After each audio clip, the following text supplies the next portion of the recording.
Hello, everybody. Welcome to Let's Go Elks. We're covering the ball game between the Round Valley Elks and the Sholo Cougars here in the Dome. Guys, I'm super excited. Tonight, I'm joined by Mr. Dan, the Truth Muth. Hey, everybody. How you doing tonight? And then down on the end, we got Steven, the Stats Man Pena.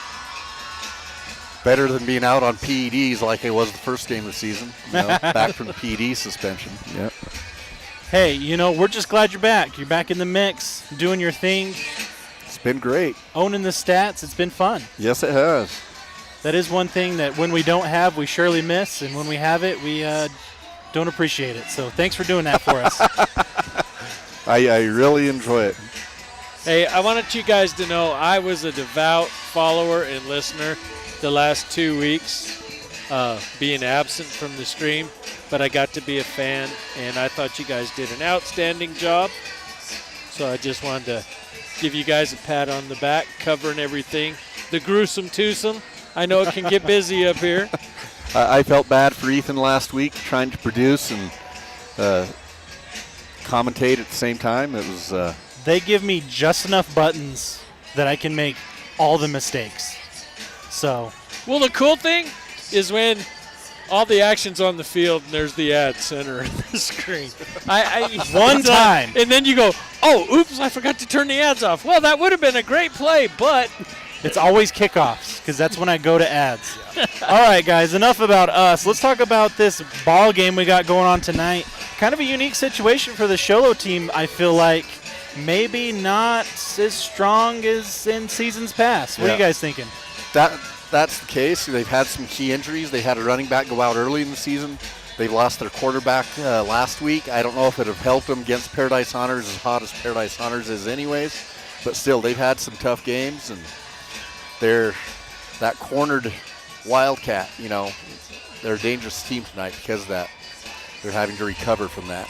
Well, early on, before the first kickoff of the season, they were the talk of the mountain. They were the strongest contender. They had all the depth. They had probably the most explosive offense as far as ratings go in Nash Brewer. They had the total package.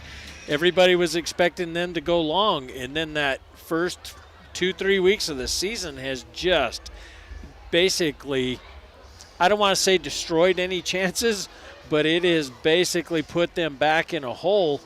Round Valley, equally as scrappy, just had just a couple of heartbreakers that did not go their way, and now we have two teams facing each other tonight with similar records, both with something very big to prove. I am looking for an explosive game tonight. Both teams basically have, they don't have anything to lose. So this is going to be a barn burner right down to the last minute. But for the first league game, this could be a deciding game. For both teams, it could put both teams in a corner with 1 win and 4 losses coming out of tonight, and so that's a big uphill battle to make it state in 3A with 4 losses early in the season. So. Oh, absolutely. I mean, this first league game basically sets the tone for the playoff picture. Yeah. I mean, everything basically for both teams hinges on tonight. PowerPoints, everything. Yep. They won't really get a boost from each other, but they will get a boost from the teams that they've played. Yep. So PowerPoints is going to be huge. And Sholo's had a pretty tough schedule. They've had Push Ridge. They opened up at the NAU Skydome first week against Push Ridge. They had Paradise Honors. They had Snowflake. None of those teams are slouches. Those are all top-rated teams. And then the only win they have is against Wilcox in a muddy, rain-filled game over at home. Yeah, I got to say, I know the head-to-head record doesn't really reflect what the game is going to be tonight, but I honestly believe this is the game of the week. Yes. I honestly believe these two teams play with a lot of spirit, especially against each other. I've made the observation the last few years that the Round Valley Sholo game actually plays with a lot more grit and emotion than the Round Valley St. John's game. Oh, definitely. It's much more competitive, and it, in the big picture, it has a little bit more meaning because the winner of this game has won the league the last 2 years.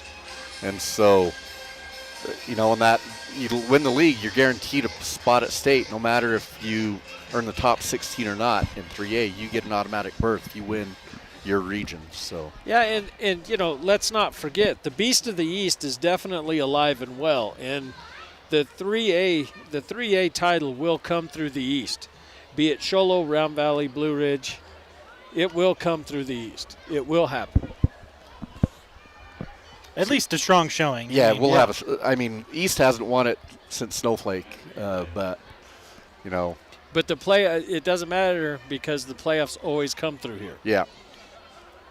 Yes. I mean, it does matter. Everybody wants the state title. I mean, you know what I'm trying to say. The East is going to have a big impact on the state playoffs, one way or the other. Thank you, Stephen. You just articulated what I was trying to That's say. That's I wanted to clarify. I knew that's what you're trying to get at there. Had a little bit of Kamala Harris word salad there.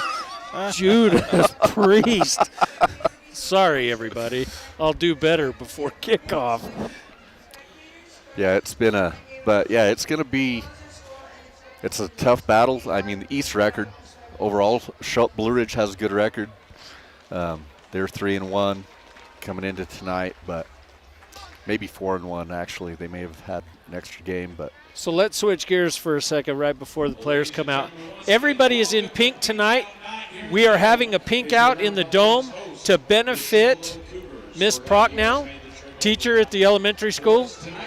She's battling with cancer at the moment. They're having a benefit here at the Dome. If you are here in town, even if you're not a football fan, come into the concourse, buy something at the bake sale, grab yourself a cheeseburger, support one of Round Valley's own in her battle right now. Guys, I can't think of a better reason to support somebody in this struggle than the community to show up, especially on a Friday night. And, hey, while you're eating your cheeseburger, grab a seat and enjoy some football. I mean, why not? Yeah, they have the silent raffle going on down there. Am I right? Yeah, 50-50 raffle, a silent raffle. There's all kinds of things silent going auction. on. Silent auction, sorry. Yeah, I knew what you meant. But cheerleaders holding up the Fight for a Cure banner tonight. Yeah, listening to us. So, ladies and gentlemen, you can start to feel the tension a little bit. There's a little bit of electricity in the air.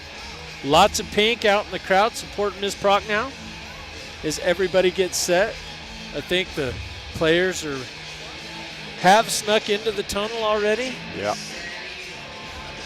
They've been, I'll tell you, just having a kid on the team, there's been a lot of energy this week.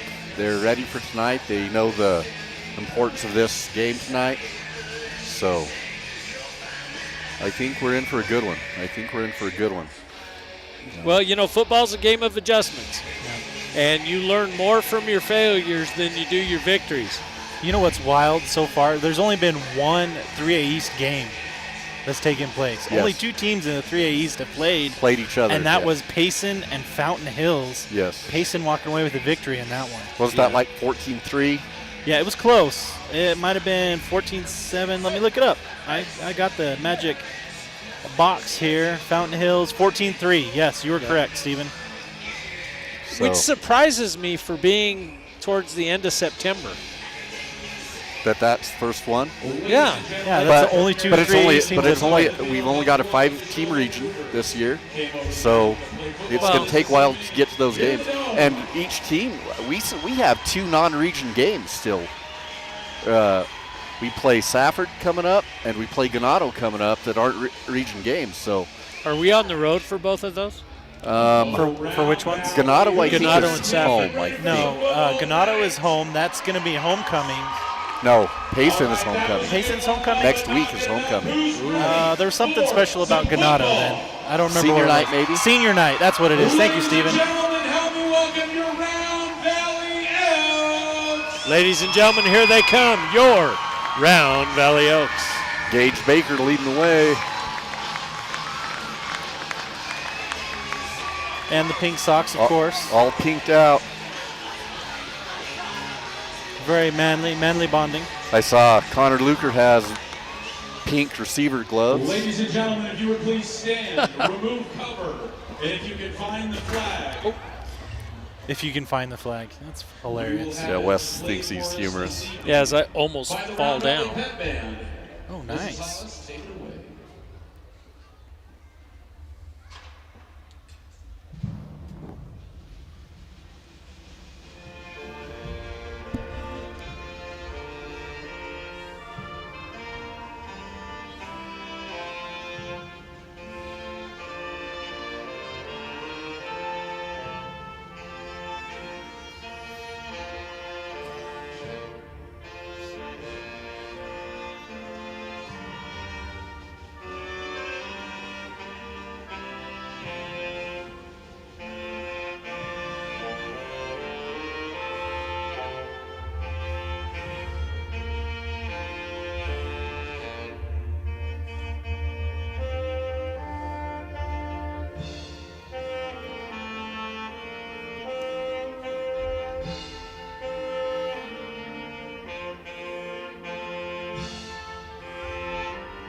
Excellent job from the Round Valley Pep Band, as always. It doesn't feel like football until the Pep Band is back in action. Looks like the Missed them the first 2 games. Were they here for the second game? Yeah, We were away for a second game. Last week was the first. They First weren't here. one. They weren't here last week, I don't think, but they were. Yeah. On the field with him, Chance Sneed, Kyle Marble. Steven, who are the captains for Sholo? We've got Easton Pena and number 11. Easton Pena is number 4, and then number 11, Jake Decker, and then number 55 is not listed, so I'm not sure who that is. All right, so we've got Riker Marble for Round Valley, number 3, Brody Ziegler, number 12, Noah Dana, number 65, and Nell Rubakava for number 56 for Round Valley's captains tonight. 2 linemen, 2 backs. I like it. I like it a lot. Yep. Number 65. The Hogs are representing tonight. How you guys tonight? Good? All right, let's have a good clean game. That is ahead. And if you're wondering, yes, number 4 is my nephew. So Flip it if I don't catch it. Oh, it's one of those Penas. one of those Penas, yes. So I will be happy for him when he makes good plays, but I am not yelling for Sholo. You want the football? Just so you know. Yeah. Yeah.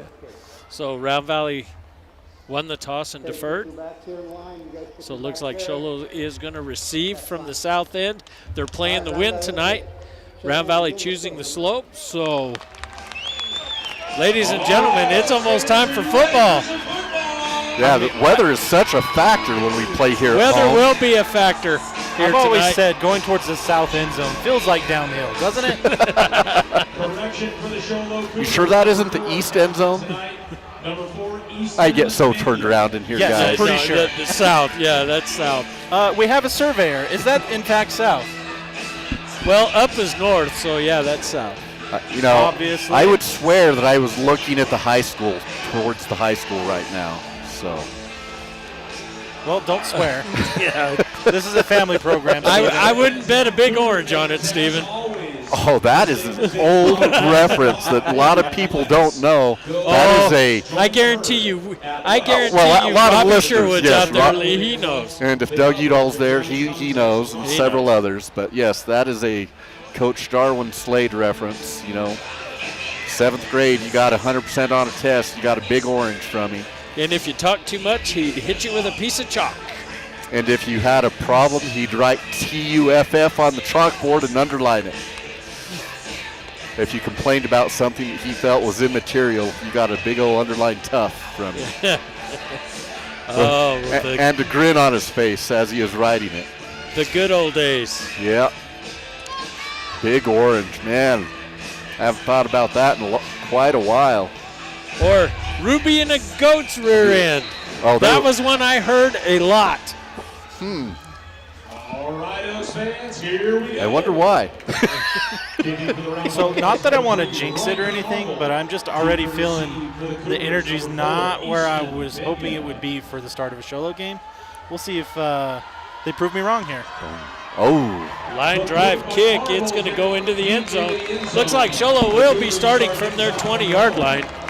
And I think I'm going to turn me up just a little bit. you know, while we have one, I'm kind of curious. The NFL and NCAA have moved the touchback line up to the 25. I'm waiting to see if high school makes that adjustment in the next few years. Why? Would we also not like fun Oh, and yeah. enjoyable kickoffs? Yes, exactly. You know, there are a lot of things they're doing wrong at that NFL level. I agree. I just feel like they're trying to take the special out of special teams. Yeah, they. Well, I don't know. The way the last few games have went, special teams made all the difference. Mm-hmm. In fact, you could argue last week's game here in the Dome came down to special teams. Yeah. Yeah, and high school's kept that. Some of the other levels, they're kind of trying to push it out. Pena under center. Pena's gonna hold on. Oh, big hit! Ball on the Fumble! ground. Yeah, Round ball Valley. came out. Round Valley's pointing. It looks like, yep, the umpire confirms it. Round Valley's ball on the 35-yard line. I will take it. Where's my instant replay? See if you That can much. get me the number of the tackle. That'll help me out here if you can. Well, they got bunched in there. I think it was Dana. No. It was 11. Luker hit and caused the fumble. 69 was in on that too. All right. And then number 5, I think, recovered. Yes, I saw that. I got that one. Thank you, gentlemen. We do what we can. At least I think it was 11 on that tackle. I'm watching the replay again. Yes, he's the one who knocked the ball out. Excellent play, Mr. Luker. So it looks like Marble's back in shotgun. He's got Clark back there with him. 2 on the near side. A little bit of a high snap. He's going to keep it. Yeah. Rolls her out the outside and gets down to inside the 20 to about the 16, 17-yard line. 7-yard gain. Oh, they're going to spot it at the 18. 6-yard gain. Well, if I was worried about him being flat, a huge play on defense to get the ball back will definitely take care of that. Yeah, I felt energy all week with players. They've been pretty focused about the game, and I feel pretty good about it. Hopefully we're feeling it. Well, they've had a couple heartbreaks. They've got to be hungry by this point. You're always worried when something like that happens. Oh, Clark, wide open. Wow. Did you see that hole? I could have ran through that hole. I could have ran through that hole. Holy cow, I haven't seen. They just opened up. They parted the Red Sea. And Clark scampers in for 6. That was a great play that they ran the motion. They pulled that outside linebacker outside and then ran right at that spot. Yeah, Sholo bit on that pretty hard, and there was just nobody there. Nice job by the Hogs up front. And the kick is up, and it's good. So Round Valley, with 58 seconds gone in the first quarter, Round Valley jumps up 7-0 on Sholo. Yeah, that doesn't happen without that key block by Noah. Yeah, I mean, he just... I watched it. Was it a pancake? Replay twice, and bam. Did he pancake the guy? No, he just got up there and he drove him like he owned him and moved him out of the hole. Oh, so thing of beauty, we will take it. Bulldozed him. Well, I was a little concerned about the size of the beef on the Sholo line, but if we're gonna have a night like that, I don't know that I have anything to worry about, but. It's still early, so let's not put the W up yet. Yeah. Oh, no, but this is how you want to start a game. Yes, this definitely sets a tempo. That is for sure. You come out, because we kicked off, but we got the ball after 2 plays, after 1 play. So flip the script already, and then we'll get it in the second half. Well, and let's keep in mind, Round Valley has found themselves in a position to dig themselves out of a hole a couple of these games, and now getting their blood up early may make all the difference. And and some things you got to think about. We didn't talk about a lot in the pregame, but Sholo's on their 3rd quarterback. I was just about to ask: is Sholo doesn't feel like this year they're a team that can really play from behind effectively? Yeah, especially they don't have that passing threat that they've had the last 2 years. With Brewer out, especially, it really affects their passing game. If I've talked to a lot of people over there, I've got a couple of friends over there, family over there. They don't have a lot of senior and junior depth. They had a lot of players not come out this year, and then the injury last week. This got to put Easton under some pressure, fumbling that first play. They're out of sync. You can see that for these first 2 plays. Look at that snap. That was probably one of the ugliest snaps I've seen out of a Sholo team in a very long time. Well, the left guard jumped first, and then it just went downhill from there. Yeah, so Sholo starting at 20 at the right guard touchback, and now back up 5 yards on the procedure. Pena's under center. Pena under center. 11 in motion. Hands off up the middle. Pena pushes for a few yards. Yeah, excellent second effort to turn nothing into 5. Yeah, but if you look at the exchange between Pena and that running back, it didn't look very fluid. It looked like it was kind of forced. And I think that just shows I don't want to say discord, but it looks like they're just a team in transition. Yeah, Like it's they're going trying to figure it out. It's going to take them a few plays, probably get their nerves calmed down and things, so see how it develops. I mean, I feel like when you think about Sholo the last 2 years, it's almost they run it almost like a college team with the signs and the play call from the sideline and puts it on the ground. See, Pena had to dig for that snap as it bounces out of his hands. And center's maybe sending it back with a little bit too much force. Yeah. So I was talking these guys off the air before the game. Pena was guard to start the game last week. From guard to quarterback. Well, Yes. that's a compliment for a lineman. Yeah. Or a demotion, depending on how you look at it, I guess. That's so see how it goes here. I mean, I would never want to be a skinny. I would like to be in a fatty, even if I was king skinny. Yeah. See if we can capitalize on this. 3rd and long. Gage Baker. Gage Baker was not fooled, stepped into the hole with the ankle tackle. All right, I can already tell you what I saw there is that quarterback got his butt a good 4 inches lower and got up in there because I think the first 2 hit him in the fingertips. Yeah. And so he moved his hands forward and got that snap where it needed to be. You got some nerves going under center for the first time, and he played well in the second half last week when they brought him in. So for his sake, I hope he settles down and tuck that ball. Baker's going to go out of bounds at the 50. And we've got a whistle. Personal foul number 8, Round Valley. Targeting away from the play. So that'll back Round Valley up to the 35. He pointed the wrong way, but yeah. Said Round Valley and pointed towards Sholo. Yeah.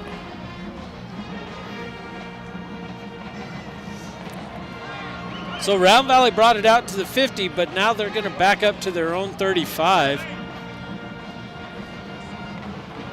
Going from left to right on your TV screen. So 15-yard penalty. Timeout, Sholo. And I look for the referees to jump on the personal fouls quick. Yep. To keep the emotion of this game down. Or to keep it under control. Yeah. Point it in the right direction. Well, what they're going to want to do is they're going to want to keep the players focused on playing the game and not turning this into a street fight. Yeah. You got some relatives on both sides. A couple of kids on the team that have cousins on the Sholo and things like that. These kids know each other through NABIT programs and things like that. So. Oh yeah. You've got some tight-knit emotions on both sides here. Well, and they have social media that they can poke at each other with. So. Yeah. I know the Round Valley coaches really discourage those kids from talking trash on social media. Hopefully they listen. I know they did the St. John's Week. I know the St. John's Week is pretty much one-way conversation. Well, yeah, it was. And I got to see some of it firsthand because, well, anyway, but it was funny. I enjoyed it. I thought it was funny. And I told the parties involved, listen, just laugh it off. Yeah. Clark finds a hole. No, Marble. Oh, Marble is gone. Yeah, see ya. Going to be 65-yard touchdown. I was fooled on that. I thought Clark had it, but Riker on the keeper comes out on the weak side and takes it to the house on the first play, putting Round Valley up 13-0 over Sholo. As we talked earlier, this is a worst-case scenario for Sholo. They didn't want a big early deficit, with their quarterback situation. This is not what they needed. They were wanting long drives. Well, there's still a lot of football game left. Remember, we go into halftime, start making adjustments, and this changes into a different football game. Yeah. Jordan with the hole. Riker with the kick with 8:39 left in the first round. And it's up, and it's good. So Round Valley's up 14-0 with 8:39 left in the first quarter. We've had a lot going on in very little time. 3 minutes and 20 seconds? Yeah. Like I said, I'm not saying that the game's over. I'm just saying this is what Sholo really didn't want was have to come from deficit. That's where it's gonna because you want to stick to your game plan, and I know throwing the ball is not their game plan tonight.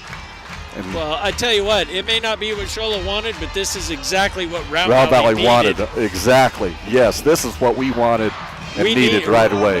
Wanted, needed, and had to have. You know, our confidence level is rolling right now. The scary thing, or the thing that I'm always get concerned about when this happens, is a letdown. Oh, this is a pushover. We've scored twice in 3 offensive plays. They've gained 5 yards of offense. You know, it's easy to lose that edge when you jump out on them early. So hopefully we can sustain this through the quarter. That is a valid point because we're only, 3:20 in the first quarter. That is a very, very strong possibility. But hopefully the coaching staff will keep the guys laser focused because until we get a running clock, nothing is guaranteed. Yep. Yeah, with 8:39 left to play in this Treadmasters first quarter, we've already had 2 Trail Riders touchdowns. Oh. Wow. Marble's got a little bit of juice running through tonight. Yeah. Somebody ate their Wheaties today. Yes. Another obscure reference from the 80s. I'm gonna have all kinds of those tonight. If you're keeping a scorecard at home, I guess we ought to come up with some kind of bingo game. You know, I'll make a comment about Wheaties. My students in class, they look at me like, "What's Wheaties?" You know? Yeah,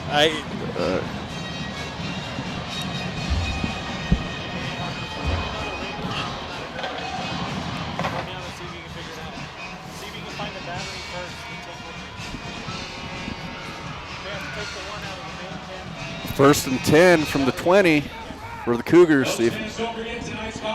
Shifting down. and Illegal procedure, got traveling. yeah. We don't have to say traveling tonight. I know that my daughter's not watching tonight. She's at a concert with her grandmother tonight, but. Yeah, Shola's offensive line adjusting as Round Valley's defensive line was adjusting. We made that shift down. That tight end lurched forward. Yeah, linemen don't go in motion. 11 in motion. Pena keeps it up the center, gets a couple out of it. That play went for 40 yards and a touchdown last week. Well, I hate to say it, but I don't think that Mr. Baker or Mr. Hill were going to let that happen. No, I don't think so. They were right there, right on top of the play. 2nd and 12. It's been good watching Lane Hill step up this year as a sophomore. Yes.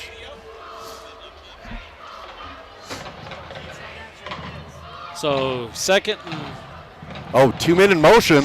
2 men in motion. They're going to let it go. No, there it is. He got it. He was digging for it. He couldn't get a hold of it. Took him a second. Illegal shift. Yeah. So that'll back him up again. You know, at this point, you've already got him behind deeper than 10 yards. Yeah, got him behind the stick. See what they do. They're declining it. Illegal shift, solo, a penalty decline will be 4th down. So I'm wondering, you decline it and burn the down instead of keep giving them shots to dig out of that hole. Yeah. Little Bird told me that a great camera shot would be of Coach Alba, that he gets pretty excited sending in signals on the sideline. You know.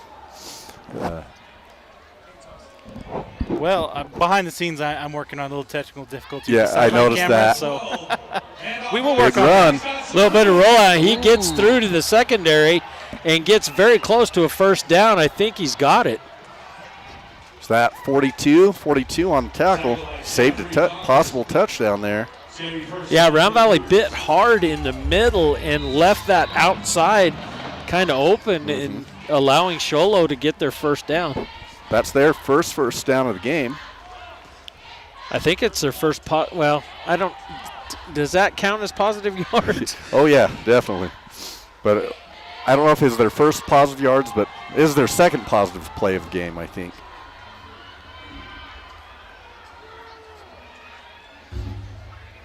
So far, the silly penalties seem to be the death of this Sholo team. Yeah, he's going to get maybe a yard out of that run. Number 11 for Sholo. That is Great play by Lane Hill. number 11 for Sholo. That is Jake Decker on the carry. So that brings up 2nd and 9 for Sholo. So they're working through their issues. It looks like they've settled down a little bit, and they're now actually starting to find their cohesion that they've been looking for. Yeah, they've settled the snap issues, and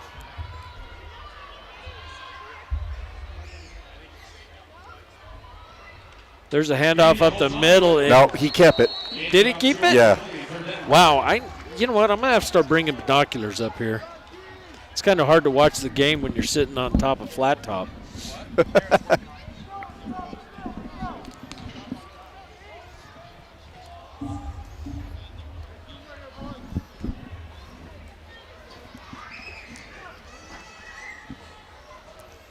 Round Valley's defense tightening up a little bit. They've gave up one big play so far, but that's really about it. It's been pretty standard so far.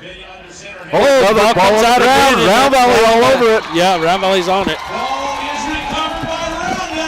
So Round Valley will pick it up inside the 40 at the 39-yard line. Well, somebody we haven't called his name much this year, Riker Marble on the fumble recovery. He slices, he dices. Ladies and gentlemen, he does it all.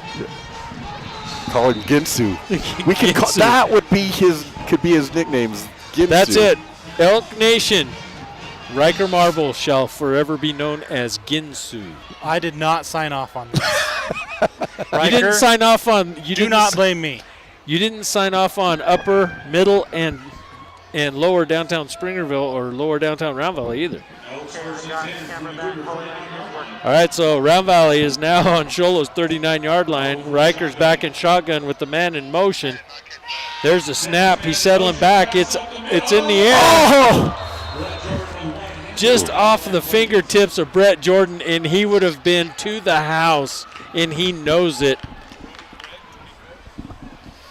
So close and yet so far. I mean, there was nothing between him and the end zone if he could have brought that ball in. Yeah. He really made a Ginsu of that. Yeah, I'm just trying to tank the term now, to be honest with you. That was Brody? No, 24 is. Oh. What are you guys talking about over there? 24 is Brody Crick. Second and 10. That's Luker in motion, isn't it? Yeah. And Clark gets hit and buried, but he got a yard and a half out of that. Yeah. Crick getting healthy brings an element that we haven't had. He's that game breaker. He's got that top end speed that we've been lacking all year. So that's going to be 3rd and a short 10 for Round Valley. I heard you guys brought out the long 10, so I'm going to introduce the short 10. It was a long 160 miles home from Thatcher, I hear. Marble's back. He airs it out. Crick pushes off and does not come down with it. I think if he would have just kept running, it would have been right there. He got a little anxious on that first pass towards him and, thought he was going to jump. I think if he had kept running, it would run right into it. He's really lucky the back judge did not. He turned and pushed off, and he's lucky the back judge did not ring him up for it. Yeah. He was more worried about the pass coverage than he was worried about catching it, but a great effort by the freshman. Yes, it was. I thought he was going to still come down with it.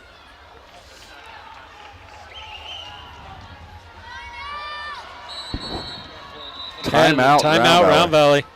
They want to stop and take a look at this. It looks like Sholo's really stacking the house. You would think some outside action would break that up a little bit, maybe open up that interior. Yeah. something that's, a thought here. We do a coffin corner, how they've done offensively so far. Punt it and put the ball inside the 5, and I don't know the way Riker's kicking that ball. He might put it through the scoreboard. You might want to tap into one of the younger guys and maybe have them punt it and see if you could get the squib you're looking for and have it die inside the 3. That would be good. Yeah. But to be honest, I'd like to see Round Valley get the first down. Yes, that would be my first choice. Just putting something out there is a possibility. I don't think. But I really like the field position game right now, especially with the amount of turnovers that we're getting out of that Sholo team. Exactly. Riker's rolling out, and he's looking downfield. Luker couldn't come up with it, so that'll put Sholo 1st and 10 from the 39. Little behind on the pass, through Luker there. And I'm not certain if Riker tucks that and runs if he couldn't have got out of bounds at the line to gain and got the first down. Yep. Because all the coverage was deep. And everybody else was tied up at the line of scrimmage. He definitely would have had the speed to leg that out. But, there's no sense in wearing out your horse early. No. A little bit more of a spread formation. Is that a new quarterback? It is, yes, number 24. Oh, and there's a loss of 2 on that. Was that Baker again? That's Baker. Oh, that's 8. Lane Hill on the blitz. Yeah. So the one that's kind of tied up in front, that's Lane. Okay. Yeah, he likes to tuck that jersey up, so he's – yeah. Okay, so that's Lane. I thought that was a 3. I may have to go see Kale and get my glasses fixed. Yeah. Yeah, for some reason I got to put mine on now. Something's lighting or I don't know. Can't be my eyes that are the problem. No. Oh, nowhere to go. Oh, big hit. Another Lane Hill. Lane Hill, number 12. Yeah, that was a great team defensive effort. I think I was Noah Dana at the bottom of the pile. Brody Ziegler was in there as well. So this is a big 3rd down for Sholo. The 3rd and about, 13, 14? Yes, definitely a passing situation. Look for that play action. They flinched, trying to draw around Valley. They drew themselves. Boy, Yeah, their guards are struggling with that snap count tonight. Yeah. Both sides. It hasn't been one side or the other. They've almost got an equal amount going. I hate to say it. You keep shooting yourself in the foot this many times, you're going to run out of bullets. Either that or it's going to be an automatic reload. Oh, bad snap over his shoulder. He's in trouble and, gets buried at the inside the 20 at the 19. I think more than the snap, I think he was turning to drop before the ball got there, before he made full catch the ball. So 23 and who were in on that? I think that was Lane Hill again. I know Brett Jordan got there. Oh, no, you know what? That might have been the 2 ends. That might have been Ziegler and Jordan. 66? Okay. Oh, that's Brody Finch. Cody. Yep. Oh, he's not going to get the kickoff, and he's buried inside the 10 at the 9-yard line. Oh, my goodness. Brody Ziegler. Yeah. Who was the first man there? Brody. Number 5. Oh. Wow. Number 5 turned him, and then he got hit and buried. There was no way he was getting that ball off. I was looking at my stat sheet. Did he bobble the snap? 32 got there first, 12 hit him. 66 was right behind. It was just a jailbreak. It was a decent snap, but there were 3 guys there by the time. Right between the long snapper and the guard, and it's like they never even looked up and saw him. Yeah. So I saw, and I can't remember what the college game was, but the defense was to break up a punt, and well, I'll tell you in a minute. Oh, pulls it. Pulls it from Lane Hill, heads to the end zone. He gets across. He's Touchdown. So, ladies and gentlemen, Round Valley's up 20-0 with 2:27 left in the first quarter. I feel like I looked away for just a second to check on something, and we had another touchdown. Yeah, that's about how it was. Gave the fake to Clark up the middle and ran it in behind him.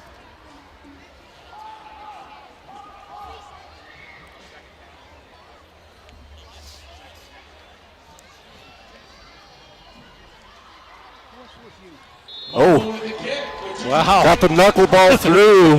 Yeah, that was a rough exchange. We caught it on camera. Hopefully you guys saw that, but Yeah. he caught it, dropped it, would just barely at the last second kind of tilted it up, and he was able to get enough underneath it. Hope he didn't That get a was finger. scary. So what I was We'll watch it again here. Oh, Jordan Oh, bobbled nice. it, yeah. Nice job saving it, though. Nice job getting it on end. So what I was trying to describe to you, I was watching one of the college games last weekend. I forget which one it was. Probably the most outstanding special teams punt block play I've ever seen. They took the defense set up. They had the corner out here, and they brought him in motion. He got to the end of the line right when the ball was snapped, turned at full speed, and was at the kicker before he could get set to make the kick. And I mean, Wow. he was at full speed. First time I've ever seen that. I'm pretty sure that was actually New England. Oh, that was the wasn't a pro. Patriots. Yes, that was the Patriots. But I can understand you not wanting to give credit to the Patriots. Who wants to give Patriots any credit at all? They need everything they can get nowadays. I don't know if you've noticed. Things Well, are- they've got an Alabama quarterback. They've got Belichick as a coach. Who wants to yell for them, though, with those two things going? I'm not getting Alabama fans? I don't know. I'm a Broncos fan. People and from I've Boston? hated the Patriots for decades. So I used to like them, then they got Tom Brady and Bill Belichick, and I have a real hard time yelling for either one of those gentlemen. well, you got to give Brady his due, but that's Yeah. a good conversation for another time. There's the kick. It's high. It's deep. And it's going to be fielded just shy of the goal line. Pena's got a seam. He gets out to the 30 before he's finally brought down by number 42, Jeff Cochran. He had a kickoff return for a touchdown last week. It was one of their 2 touchdowns. I can see why. He reads that very well. Riker a little slow to get up after that. I didn't see the block or anything. Let's see if I see it on the replay here. I think he is the tackler right there. Yeah, Yeah, he reached out and tripped him up, and I think he is just resting. well, he's been a busy boy in this first quarter, and we've got 2:19 left here in the first. Sholo starting from their own 30-yard line. Pena back under center.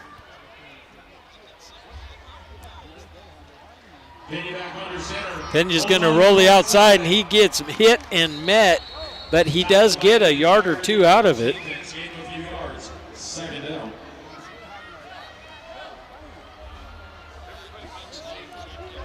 I mean, I feel like a broken record from last week, but they seem a little slow on the whistle because he was stood up and stopped. Yeah.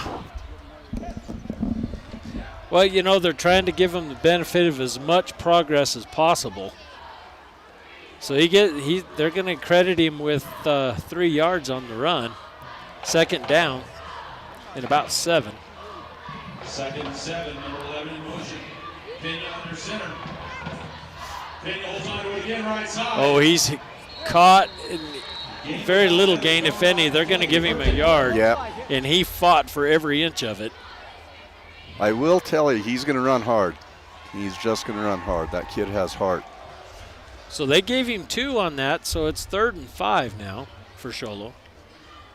So after that disastrous last series, they're now back on the march. Clock's going to wind down to under a minute before they get the snap. So, Steven, is Pena one of Sean's boys? Yes, so Okay. he played with these guys up I was through about to say, then I about know second who or he is, third for grade. sure. They moved Sholo when he was second, third grade, somewhere in that area. Pinion under center, hands off left side. So yeah, they played Little League together, these guys. Yeah, when they were Mighty Mites, because Yes. when I had him at juniors, he had already left. Yeah. Yeah, I coached him as a Mighty Mite. And the sophomores up, I coached as Mighty Mites. Me and Mr. Luker, Coach Luker. Yeah, and then I had Chad and John Allen the following year. Yeah. I think they're going to go ahead and let the time run out on this Tread Masters first quarter. We're down to 10 seconds, unless they're going to take a timeout. No, they Now don't they're have just to going snap. over. After one quarter of play, Elks fans, your Elks lead 21. I for sure thought they spotted the ball at 25, but okay. Well, from the time the ball spotted, the clock starts. As soon as it's blown dead, the 40-second clock starts, and they were well inside that. So, Well, that does it for the Tread Masters first quarter. yeah, what Sorry, I a got wow, too what a many first things. quarter. Yeah, could it have gone any better for Round Valley, you know? Yeah, now we just have to. Now we just got to keep everybody focused and playing. That's Yeah. that's going to be the key to the rest of this game. I mean, we're currently on pace to score 84, so you know, I'm not projecting that's how it's going to go, but we're doing all right. You know, and it's one of those things that, you know, as a coach, you tell them, okay, first quarter's over, second quarter score 0-0. You know, Yeah, exactly. and Play the quarter, play the time. Don't worry about the score. And so far, Round Valley has capitalized on some miscues from Sholo. What I would like to see personally is I'd like to see Round Valley take a little more control of the clock and solidify the ground game a little bit Yep. and really test the Sholo defense, because that is going to become a factor in the late stages of the fourth quarter. and in the season. You And- need to sustain drives, get that Pinion under center. Cougars looking for 4 more yards. quarterback sneak. And he's going to get He it. got it. Cougars will drive for a first down. The middle linebackers weren't able to get into the ball handler, so Sholo will get the first down. Staten Wilson helping on that tackle. Yeah, Sholo's line was effective in picking up the stunt. It's now 1st and 10. Yeah, they kind of ran that right into the stunt where the stunt was still in motion as they were making that push. I've noticed a lot of Sholo's struggles are when they're pulling their guards. Pinion under center. Hands off left side to 30. 30 trying to get around the corner. He's going to spin for about 2 yards. Well, and 74 turned, hit his own man in the backfield, and then was slow to get up to the hole. He barely made it there before the back and wasn't really able to find a good block. Lane Hill in on the tackle with Luker. yeah. It was almost like he turned the corner and didn't know what to do. Mm-hmm. So now it's what? Yeah, second? he actually hit the quarterback. Yes, you know, and that's the thing you've got. Well, I'm wondering if he's the replacement for Easton on the line. So you've got a lot of new dynamics going on with Sholo's offense tonight. Well, So- according to their roster, it's Jacob Murray, Jr., center and guard. Pinion, quick pass right side. Completed. Oh, overhand pitch, kind of, you know, is a pass, but it was backwards. So yeah, that's going to get them across the 50. First time they've been in Round Valley territory in the game, as the ball's being placed ready for play at the 49-yard line. 3rd and 3 for Sholo. So this drive actually looks pretty well. I mean, it looks like Sholo's doing pretty well on this drive. They're moving the ball. Looks like they're getting it done up front. They're now starting to pick up the blitzes a little bit and the interior stunts. So look, yep, I was just about to say I'm looking for that quarterback sneak again. Excellent leg drive by that quarterback to make that happen, because he was wrapped up and still got 3 extra yards. well, and you know, doing a good job actually driving. You're getting a good push from that offensive line.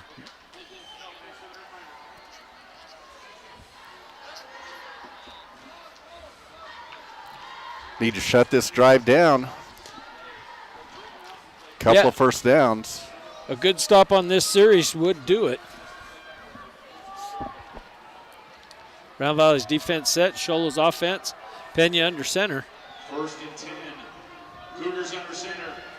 Pena hands off. Hands off to 34, and he's Running through some tackles. He finally gets held up, but he crosses inside the 30 to about the 27. Luker was not going to let go. No, Luker hung on to him like he was trying to steal his dinner.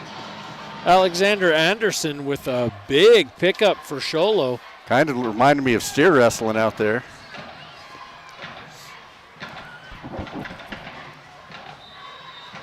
Oh, Sholo's got their band in the house. Yeah, they came in right after the national anthem.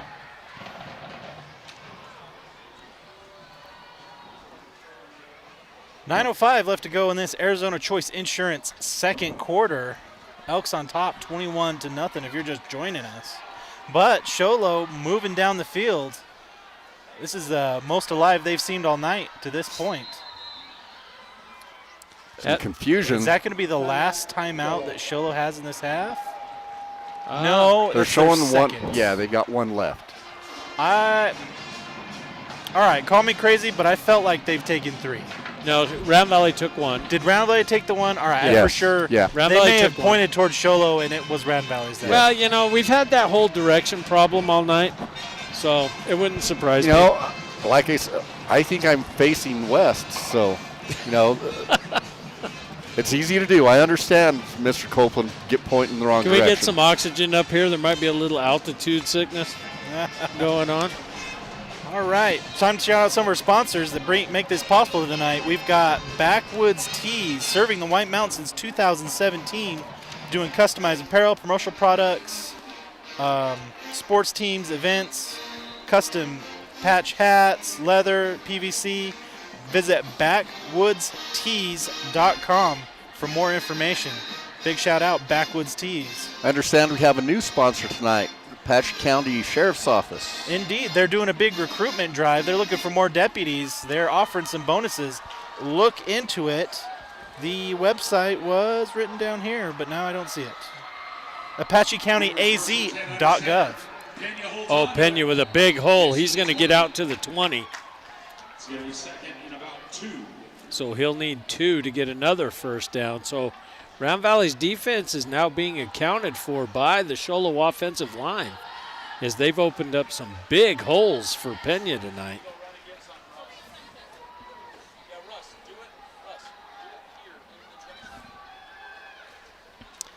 Yeah, every single one of their big running plays has been their line going straight ahead, not pulling. Yeah. And look how tight their splits are. Well, and that's how they're slowing down the blitz. Gives 34. He finds some room right side. He's going to get just inside the 15, which is good. I was wondering when that adjustment was going to come because earlier in the first quarter they had a standard split and we were just exploiting the gaps because they weren't getting off the ball very well. So now you've gone into that tight formation where they're foot to foot, and the battle up front's now being determined by the size differential because those gaps are now closed. We put Big Nell Ruvalcaba's come in this drive a little bit. 30 in motion. 34 wins it again. And it's already paying dividends as 2 people are stuck on Nell. He just clogs up the center there. Yeah, he's doing the old style goal line defense thing where you just put your nose in the grass and bear crawl. Start moving forward. Just kind of caterpillar your way into the line. Haven't seen that in a long time, but it is effective. They've quietly gotten down to the 12-yard line, 2nd and 8. It actually tied up 3 linemen that last play. Ball on the ground. Fumbled snap. Oh, he took a shot. Paid for that one. My goodness, Ziegler Steven. came in hard. Yeah, and that's what we're going to start to see more of. We're going to clog up the interior with just some nose in the grass type plays, and then the guys on the ends are going to be coming hard. Yeah, you start stunting the edges, clogging up the middle. Yep. That's about the only way to break up that foot-to-foot interior offensive line. Unless you just come over the top. Kind of reminds you of those old Alchesay formations. It does. I think he held on to it. Nope, handed off to 34. Yeah, you know, it's well, what was it, last year or 2 years ago when Sholo was running that double wing? Yeah. Foot to foot, and they gave us fits with that. I think it was last year because they had those two twin brothers, and they were so quick they could run those misdirection. So now Round Valley tightening their belts a little bit. Oh, that's Sholo 12 men came on in the field 12 for men, 12. set up with 12. Oh. That is a killer. Well, they're going to get him for illegal participation. Illegal substitution, Sholo.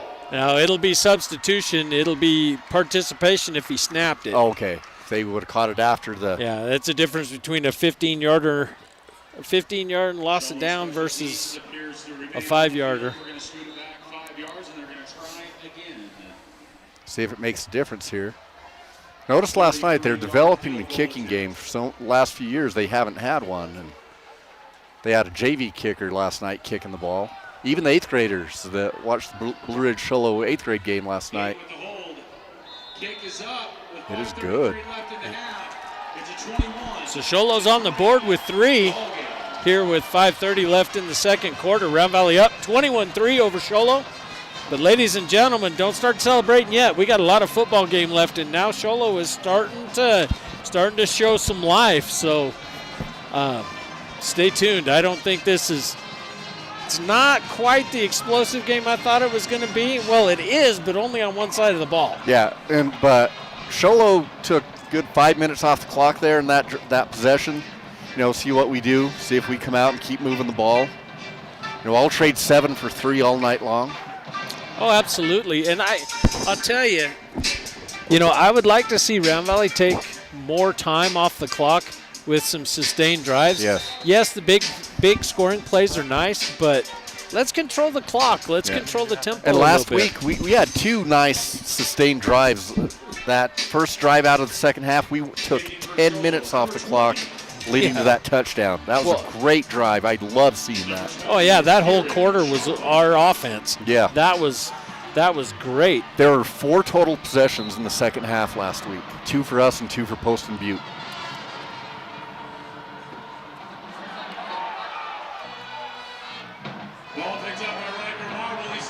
Go down. Yeah, I feel like I would have much rather seen him just run it out of bounds there than take those hits. Yeah. Well, it almost looked like he was looking for somebody to pitch it to him, thinking, do we need to?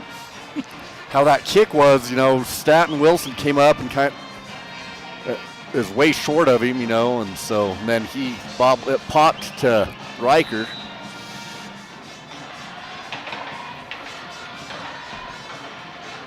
Is that Sholo? Wow, that is Sholo's band. Oh. We're having a good old-fashioned band-off. First and 10, 5:20 left in the half. Elks with the ball on the right. I'd like to see play action right here. So Marble's back in shotgun. He's going to hand it off. Clark. Oh, Clark gets out across the 35 to the 38-yard line. Good for 12, looks like to me. Was that Brody or was that Clark that ran that? It was Clark, but Brody got a big block out in front of it. Is that what opened that up for him? Yeah. Too many 2s in that proximity. So now Round Valley showing some life offensively. Yeah, Ziegler, massive lead block on that play. So Round Valley's they've got a bear and 2 on the far side. Back. And there's the handoff again to Baker. Baker crosses the 45-yard line. So now Round Valley's moving the ball, and almost as if I had some influence on the coaching staff, we're keeping it on the ground and marching down the field. So it's a nice 1-2 punch with Baker and Clark. They both bring different things to the table. A little bit different runners. But I don't know if I'm clairvoyant or if I'm just good at stating the obvious. Hey, let's go with clairvoyance. It sounds better. Everybody else is going to say, yeah, I'm just stating the obvious. 2nd and 3. Elks on their 2 on the far side. Riker's going to keep it. He Oh, throws out to Jordan. Nice catch by Jordan. Oh, and he Stiff gets arm. he stiff arms him, and he's going to get in. Touchdown. Big stiff arm from Jordan. Oh, my goodness. 55 yards. And just like that, I mean, Oh. the kid had him tackled. He just stiff-armed and pushed him away, and he just could not reach him after That's that. almost unfair, you know. It's kind of a meanie thing to do, you know. I'm gonna have to talk to Brett on Monday. Wow. Wow, That what was a a- shot! That was beautiful. That was beautiful. And, you know, I'm almost wondering when that's going to start to become a penalty, to be honest. Yeah, You know, the way they're keeping everybody off of each other's heads. You know, if a lineman does that on the interior line, they get it's a hands to penalty. the face. Yeah, hands to the face. But if you look close, he hit him up above. It was like at the top of the face mask. So I don't know if it would have qualified in that situation, but yeah. Yeah, I really don't care. No. It yielded 7. So Yes, it did. That was a nice run. So, ladies and gentlemen, Well, that was so filthy. You may need to reach out to Small Town Cleaners, 480-270-2603. Josh Myers does residential, commercial, Airbnb cleaning services. Email at stcleaning2023@gmail.com. yeah, I gotta reach out to him. Nice segue there. I do what I can. Yes, nice segue. That was nice. Again, that was. I want to ride one still. I still want to ride one. You know, the thing that's nice about that stiff arm is it didn't knock him out of bounds. No, he held his ground. Yes. The Sholo player was put back on his heels, and I was shocked. Yeah. I mean, Yes. that one needs to go on the highlight reel for the recruiter. That one definitely does.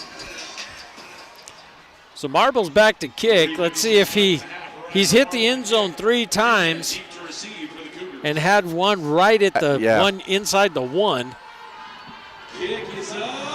And right at the goal line. So he's tuned it in. Pena finds a seam and gets out to the 24. And he's a little slow to get up. Oh, I hope the young man's not. I hope that's just a stinger. Yeah, dragging that arm a little bit coming up, but it's moving okay now. So, yeah, he took a shot on that. So who did they have report in at QB? I'm guessing it's 24. But they had 3 or 4 warming up. So. Yeah, it's going to be 24's getting the call. Number, is it 24? 24. 3:49 left in the half. Here Elks. Yeah, it looks like they're gonna give number 4 a break on the sideline. Let him. Timeout, Solo. Yeah, Sholo's going to take a chance, think about it. Maybe Pena's ready to go back in. Pena has had the most successful 2 drives for Sholo tonight, so he would be a loss if he were to come up injured. And the thing is, we haven't called the Sholo on defense. We don't call the Sholo defense a lot, but he's their leading tackler on the season as well. And so if he were to go out, it's going to be a double blow. He's that all-around player for him on both sides of the ball. So let's hope he can cowboy up like our good friends in Midtown Springerville. Our local steel dealers, feed dealers, they've got some wonderful specials going on right now. Steel GTA 26, that's a battery-powered chainsaw, $30 off. The BGA 57 blower, $20 off. The MS 250, $50 off. Moto Mix is $10 off a gallon right now. Go see our friends in Midtown Springerville at Cowboy Up. They kept 24 in, so is that Uptown Springerville? Is that where that is? Midtown. Midtown. Midtown Round Valley. Cougars with the Okay. shotgun, pitch out left side. 30 with the carry. Midtown, Roundtown. Oh, Ball loose, slid out the but it end, came but out they're rolling late. it down. Yeah, he was down. Please. Yeah, that was another nice segue, and I was just going to break into we're not worthy. We're not worthy. Second 9. So 2nd and 9 for Sholo. Those of you listening, what movie is Mr. Muth referencing there on the We're Not Worthy? Or your favorite Saturday night skit. Yep. Oh, big hint right there. Yeah.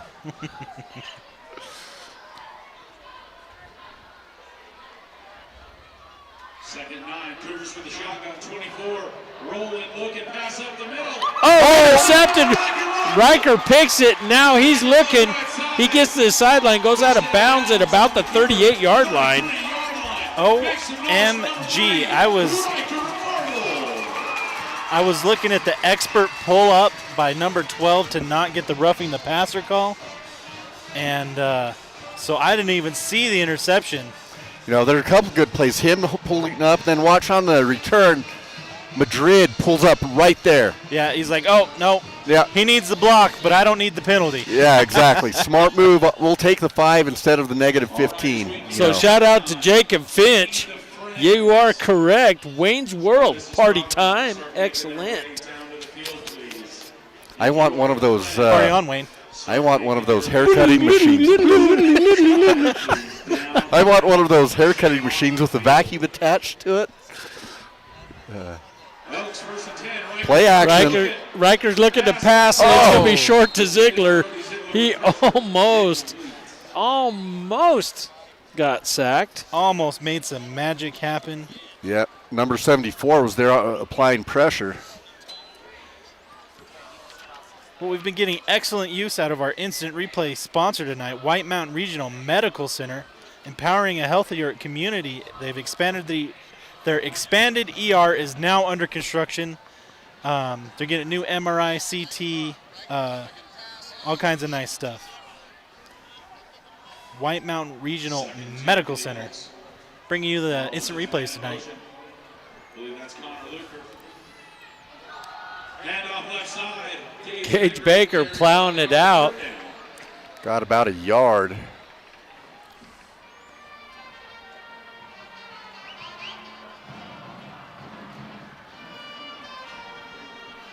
I do appreciate that frustrations haven't mounted and it hasn't gotten chippy at all. Yes. Hopefully we can keep it that way. Neither team can afford to lose a player to injury or suspension. Yeah.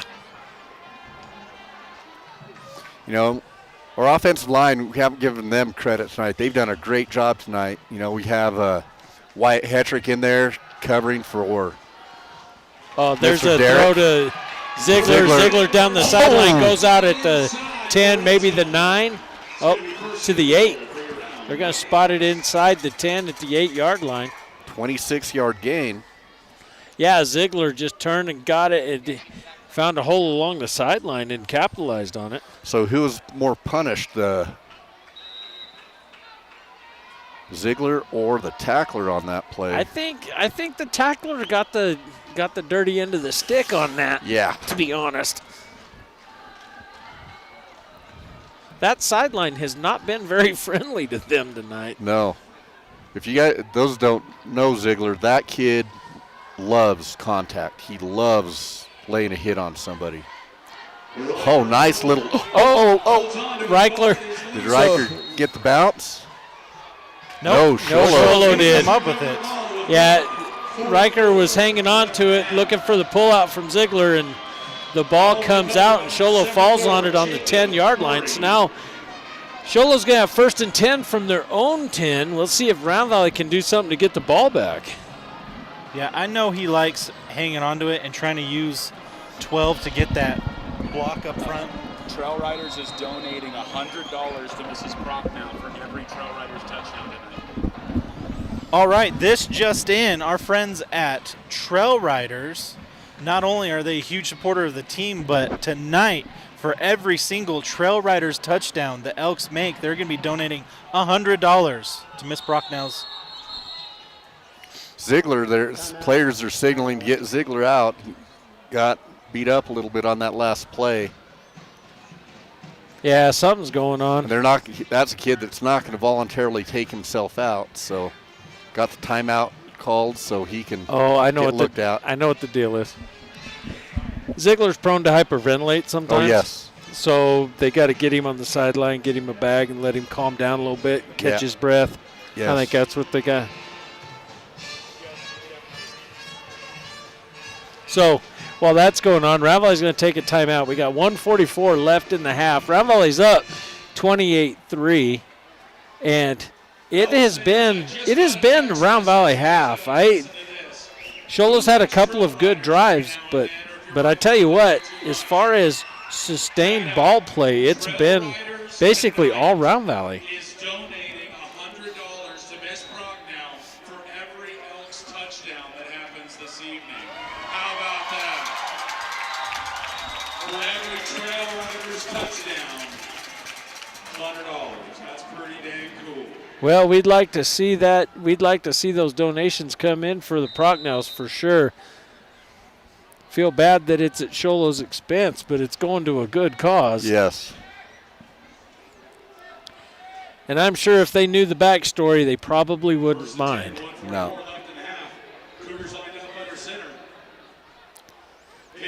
So up the middle again, that seems to be their go-to. So about 2 yards on the carry, maybe 3. Finch at the bottom of that pile. Cody Finch, tough sophomore. Yeah, I think Sholo's just going to play the clock on this and go into halftime, make some adjustments. Pena's still playing with that arm a little bit, Steven. He took a shot on that kick return. Hopefully he's healthy. It's a little stinging going on. But he is a hard. He met a host of Elks back there. Wow, the outside backer and the defensive end. 5. Timeout, Round Valley. 3rd and final. So everyone's out of timeouts. 57 seconds left in the Arizona Choice Insurance. Give me some second help quarter. on that. I know 66 and 5 betting back Initial hit was 5 and 66. 12 jumped on top, and then 8 fell on the pile. Thank you. Who do you want to give credit to, Steven? 5 and 66. Yes. Everybody else just gets honorable mention on that. Yeah. I had those guys first, but, it takes some effort to jump on a pile,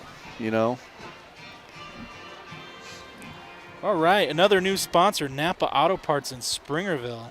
Locally owned and operated, tapped into America's largest network of parts and repair services, and they're open 7 days a week. Go down to see Napa Auto Parts in Springerville. So is that downtown Springerville? Lower downtown. Lower It's downtown. by McDonald's. Yeah, it's Lodo. Oh. That's the high traffic area since they have a stoplight there. Yeah, something like that. Okay, who remembers when that was a stop sign and not a stoplight? I do. Yeah. And I remember when that was just a big parking lot for FedMart and Triple S. Triple S and FedMart, yeah. Sprouse right. Oh, fumble. Fumble on the snap, but he's going to turn it into positive yards and almost breaks it. He scampers out to the 15, so he gets a lot of it back. So it'll be 4th and 5. It'll be close as to whether or not they have to snap it. We'll see. They have to, because it was at 43 when he whistled. But, accounting. We'll see what back judge says. He's the one with the clock. We'll know. Spreading it wide. We'll know what he's thinking as soon as he. If I was Sholo, I would let this run out. Take the penalty. Oh, because of that situation right there. And that. Yeah, now that's going to give Round Valley 8 seconds to run a play. Exactly. I would have let that run out. Taking the penalty. Taking the penalty, and then. I say you got. No, we've got time. We've got time. One pass play and then kick it. Yeah. Sorry, Wes is over asking, hey, what why don't we just kick it? And it's like, well, we could, I guess. Yeah, you got time for a shot if you're quick. It's got to be a quick pass. You can't mess around. Run that just timed fade to the corner. Just throw it up to the corner. Let Jordan go up and get it. Yeah. That back shoulder throw to him it's almost indefensible because of his size. Yeah. You also have Luker and Trace Whiting that are pretty sticky-fingered. You have some options here. Yeah. I'm seeing tight end. Right there. Yep. Oh. Excellent coverage, number 7 from Sholo. Yeah, Jordan's looking for the pass interference, but it wasn't there. That was excellent play off the ball. Well done, number 7. Yeah, where's my roster? Pass coverage at the high school level doesn't get much better than that. Dane Rusma. It's 2 O's. Rusma. Good job, Dane. Proud of you. We're going to try to drive this home. They want to raise more money for Mrs. Proc now. Field goals don't get no money. Yeah, field goals don't get $100. So. Riker back looking for Cheddar. There's the throw. Oh man! It's just over Clark's head as the whistle blows. So, ladies and gentlemen, after first half of play, Round Valley's up 28-3 over the Sholo Cougars. Oh my goodness! Wow, what a half! I mean, Round Valley's up 21 points in the first 5 minutes. Yep. And now we've settled into the game I was expecting. You get rid of that first 5 minutes, and it is a 7-3 ball game, which is about what I was looking for. Mm-hmm. I tell you what, Sholo had a bandolier full of bullets to shoot themselves in the foot with in that first quarter, and they're still trying to recover from it. I was thinking Gatling gun. Well, yeah. That would have probably resonated more with people than bandolier. But as a little kid, that was what I thought was the coolest weapon ever was old war movies, Western movies with the Gatling gun in the back of the wagon. Oh, yeah. She's been teaching here in Round Valley for 20 years. She is a favorite among her students over her 20 years. So, ladies and gentlemen, tonight's game is basically being dedicated to Stephanie Prochnow, teacher at the Round Valley Elementary School. She's been diagnosed with cancer. If you know, you know. We don't need to go into a lot of detail. But anyway, tonight's game is dedicated to her. There's a big fundraiser going on here at the Dome for her. Raffles, bake sale, 50-50 raffle. And the community's really trying to come out and support her in her fight with cancer. So if you can, reach out. You can reach out to Katie Salazar. You can reach out to several others and reach out and see what you can do to help. If you find yourself in a position you can't, hey, prayers are always accepted and they're free to give. Yep. So, hit your knees and raise her up, lift her up, and see what we can do to really help her out.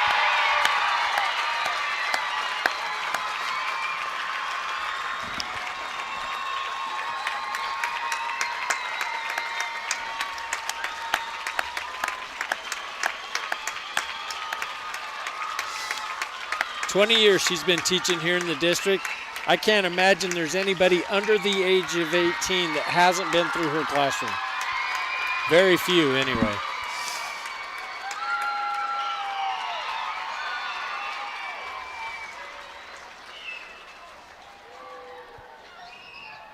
Gareth down on the field running that camera.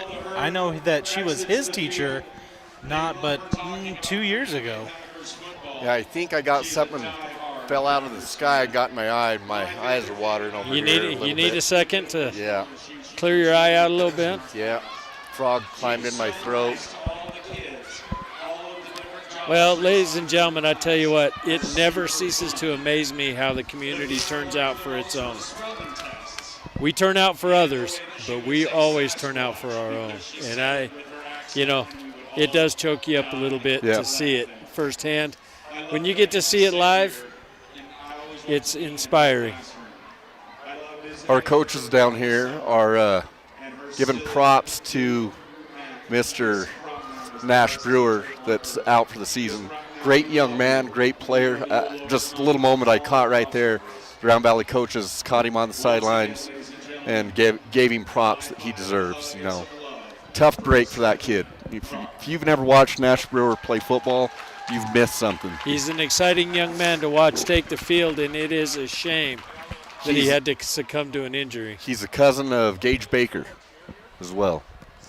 But some class. I like seeing that in these games.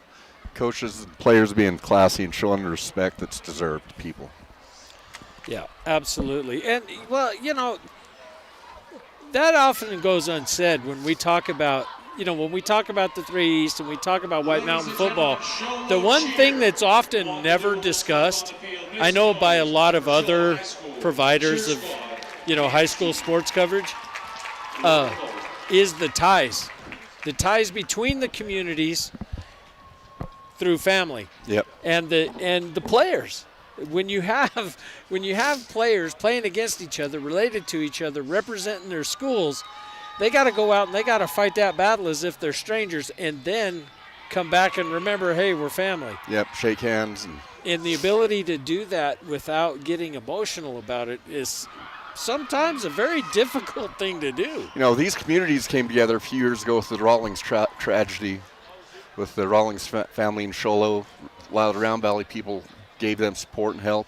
Just another sign of how the communities support each other and help each other out in tough times. Well, here's a history lesson. 2001, Rodeo Chetaskai. Evacuate Show Low. Where'd they come? They came to the Dome. 2011, Wallow Fire. They evacuate Round Valley. Where did everybody have to go? They didn't have to go, but where did everybody go? They went to Show Low. Show Low hotels opened their doors, gave families a break on the rates, even though it was the height of their tourist season. I know my family, Lisa and the girls, went to Pinetop Lakeside. They were in a hotel over there while I was here. It was amazing to see the cooperation. And, we get a little emotional when we're on the football field, but it's a spirited game between two adversaries. So you want to see that level of emotion, because watching two teams play that don't care is boring. Yep. It's very methodical. It's boring. It's scripted. It's not fun to watch. If you can watch a spirited football game between two teams that, dare I say, love and respect each other, but also have the fire in their belly to try to beat each other, well, that's exciting football. Yep. That's fun to watch. Yes. Round Valley dance team on the field, doing their routine. Yeah, we got to talk over the music. You hear this every Friday. But don't let our conversation take away from those young ladies and their abilities. And let's talk about that for just a second. We have a cheer squad now, a full cheer squad in the bleachers. Yep. We have a dance team, a school dance team, and then we have community dance team. A community dance team. Yep. Look how far that's came in the last 10 years. So, yep. A lot of positive things happening for the youth in the community. Lots of opportunities. Yes. And I believe it's Staten Wilson's mom who's the cheer coach. Yes. I don't have her name, but I know that's who that is. So I'm sorry, Mrs. Wilson. Mama Wilson. Yeah, Coach Wilson. There you go. Coach Wilson. Coach Even Wilson, better. yeah. Coach Wilson, and now here's her cheer squad. I haven't seen a full cheer squad in Palm Line since high school. Yeah, since we were in high school, Stephen. That was not very long ago. No. Before Ethan was born. Get on your feet, Elks fans. Yeah, you guys are super old. Hey, easy there. Oh, sorry. Since we were... That's more or less what you were saying. I was just saying it in more plain terms. I thought it was a thing. We were vibing. Yeah, my bad. Since I graduated from high school before you were born, is that what you're trying to say there, Ethan? Yeah, kid, we're vibing. Since you were in high school when I was a teacher? What month were you born? In '89. February. Yeah, so you were 3 months old when I graduated high school. Oh, thanks, Ethan. The cheerleaders wanted to celebrate all of our fall sports. I think we got the soccer team coming out too now. So the soccer team's out there doing the Cotton Eye Cotton Eye Joe Joe. with them?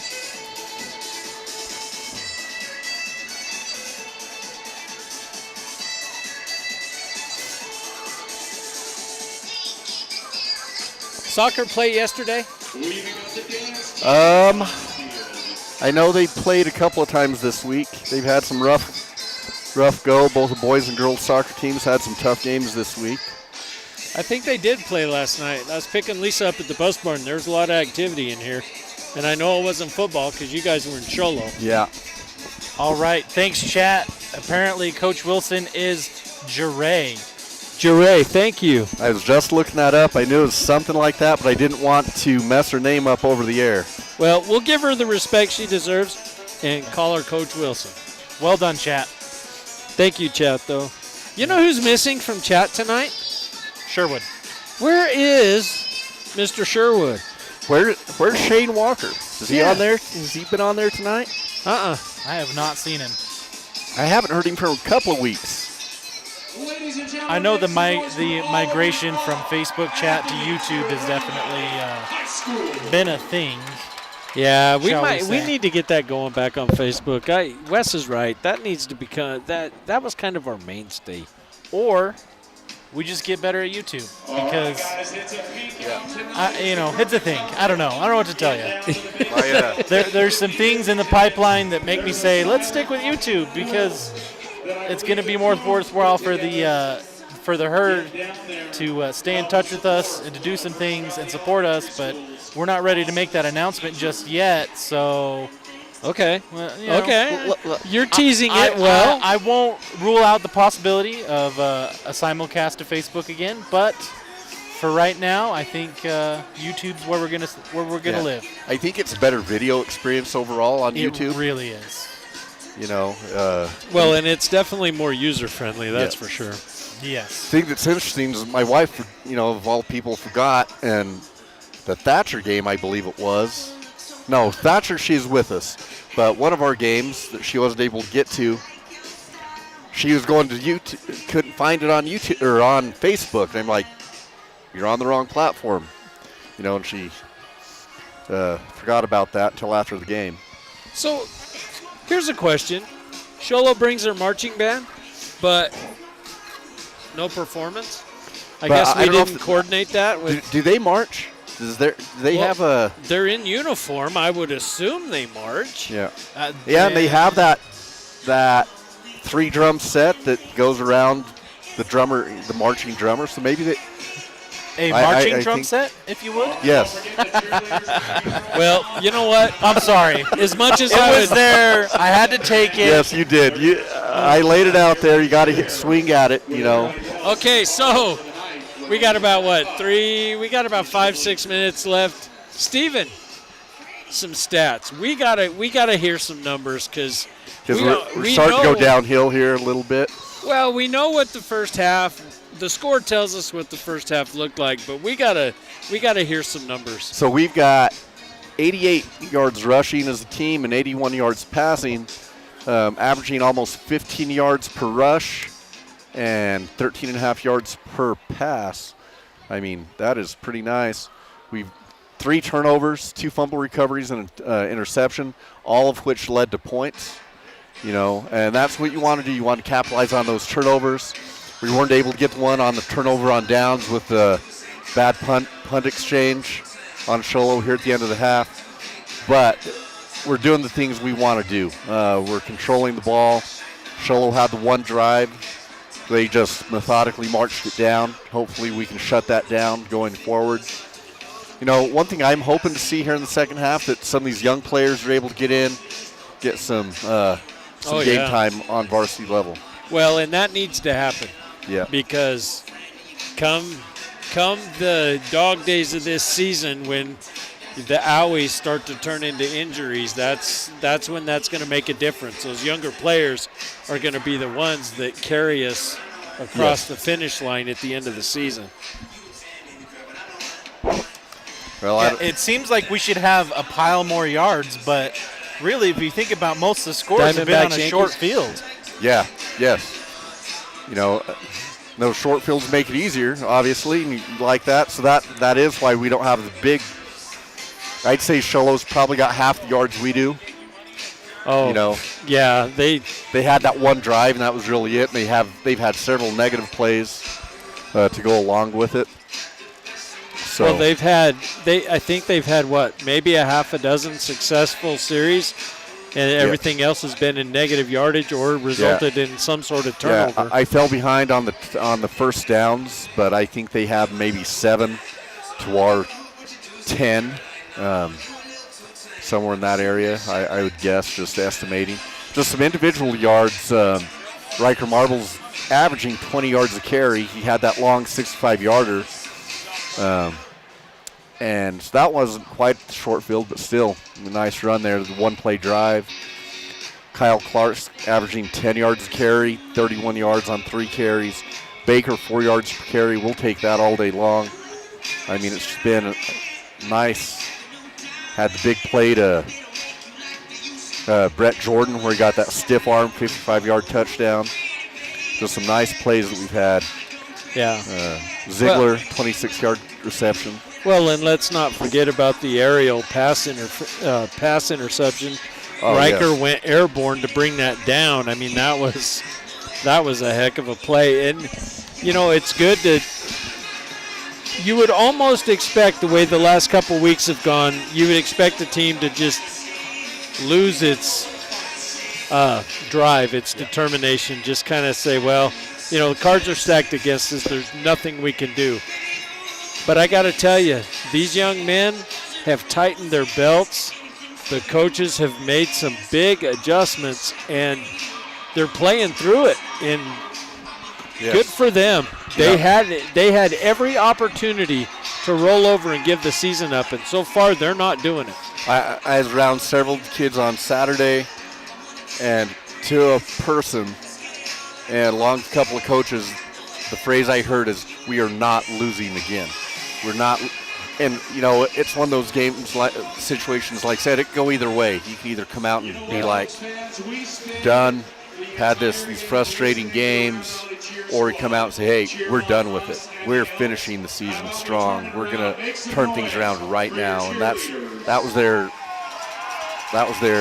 feeling from day one, starting Saturday after that heartbreaking loss. Yeah, and you know, here's something that I don't think a lot of the fan base is really considering. We've had a couple tough losses. Okay, that's granted. Morency, the guys hadn't even been, had never seen a down in an actual game where everybody else has already won maybe 2 scrimmages in. Yeah, we didn't even have a scrimmage. Yeah. Right. So, and then we go from that down to Thatcher where, you know, it was just a heartbreaker. I mean, there's no other way. And then you come off of that and you play in another game where everything is going your way until the last 60 seconds, last 79 seconds of the ball game. And then it just, for some reason, it just wasn't meant to be. And yet another heartbreaker. But the key to this conversation is Morency was a state playoff contender. State runner-up. I missed that in the original broadcast, calling them state champions. They were state runner-up last year. Thatcher, very strong. They went deep in the playoffs last year. State finals. They were 3A state runner-up. Right.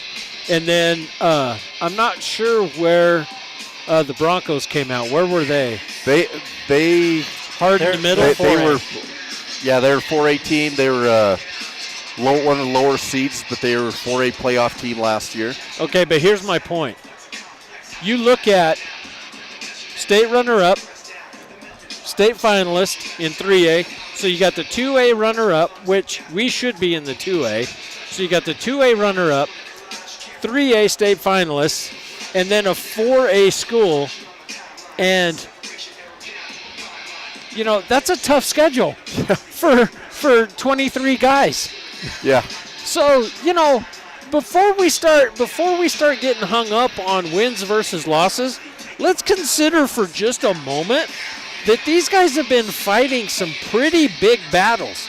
And for them to be able to stay within a one-score ball game, stay within one score in ball games like that is huge. Yep. And should not be discounted. Now, yes, now we're starting to get into the season, and now you got to start thinking about playoffs. Everything from this point forward is with the state championship in mind. Are we going to get there? How deep are we going to go? What are we doing? Every play we play now is planning for that ultimate victory at the end. Yep. So, don't get down on these guys. They've had some pretty tough opponents, and they have stood up and represented. Are the losses disappointing? Absolutely. When I left the Dome last Friday night, my gut hurt. My gut hurt. Yeah. But I'll tell you something. The way that they've bounced back and the way they're playing tonight, I mean, it could have gone either way. You could have had half the team quit and walk off the field, and they didn't. So kudos to them. All right, Riker fields it at the 10. He gets outside, and he's going to take it down to about the 32, where he is hit hard at the sideline. 2 big hits right there. Oh, Staten Wilson, I'm sorry. That was not a 3. That was an 8. 4. 4? 4. Well, see, and I don't have – where'd my glasses go? They're right in front of you. I can't see that either. Thank you, Ethan. You're welcome. Ethan, do you have any scores for us from around the state? Yeah, so right now Blue Ridge is up 14-13 against Safford. And I believe, what else did I see?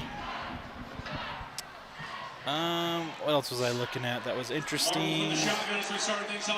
Ganado lost. That we've got them coming up on the schedule.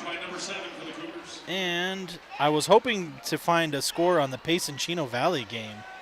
And also the, as far as the 3A division, number 2 and number 3, Valley Christian Paradise Honor. I've got that one. Just got updated, 14-13 in favor of number 3, Paradise Honor. They're the team that put the Wood to Sholo last week, 69-15 was the Paradise Honors. Ouch. Yeah. They're tough. They have a D1 prospect at quarterback at a 3A school. Doesn't happen very often. There's a handoff to Clark. Clark finds a crease, but he's going to get down, and he will get the first down. 11-yard carry. As he gets down to the 40. So Round Valley coming out strong, sticking with the ground game, but being effective so far. They tried to catch him sleeping on that first play, running play action, and just off the fingertips, come back with a nice big gain. Yeah, I tell you what, you look at that defensive front for Sholo, and there is some hosses down there. Done a pretty good job protecting the quarterback and opening holes for the Elks. There it goes. We got a hold coming, I think. Yeah. Coming from that umpire. That's usually what that is, if I'm not mistaken, Mr. Muth. Yes. Yes, it is. It's basically his job is to look for holds. Holding Round Valley number 56. Yeah.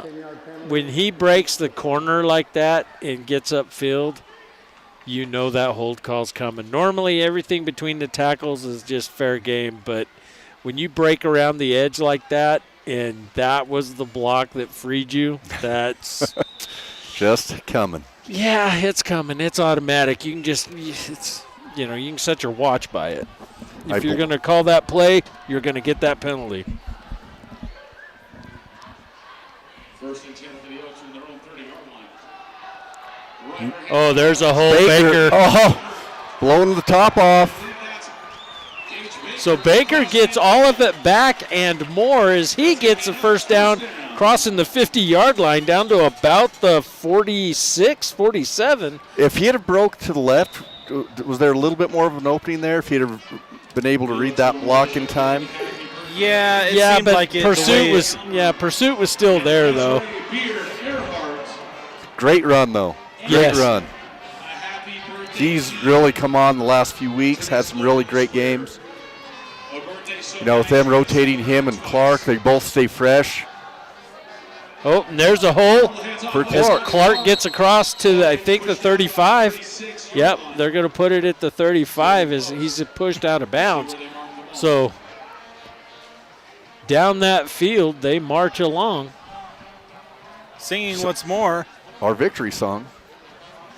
Fight, boys, and never give in. We've got the spirit. Ever to win. Down that field. You know, I wonder how many people are like, you know, you guys are so corny. What a bunch of dweebs. They gave him the first down, gave him 10 yards on that. Yeah, that I thought we were rather clever, though, myself. But I like it. That's all that matters. Riker with the Play snap. action. There's a quick pass out to Luker. And Luker doing the NFL reach. I had that same exact thought.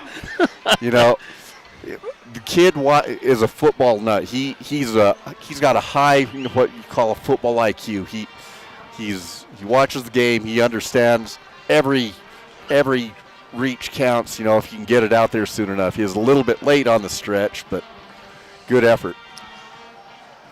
Hey, effort and try will get you through every time. Yeah. So Marble back in shotgun. There's a snap. He's going to keep it. He's looking to pass.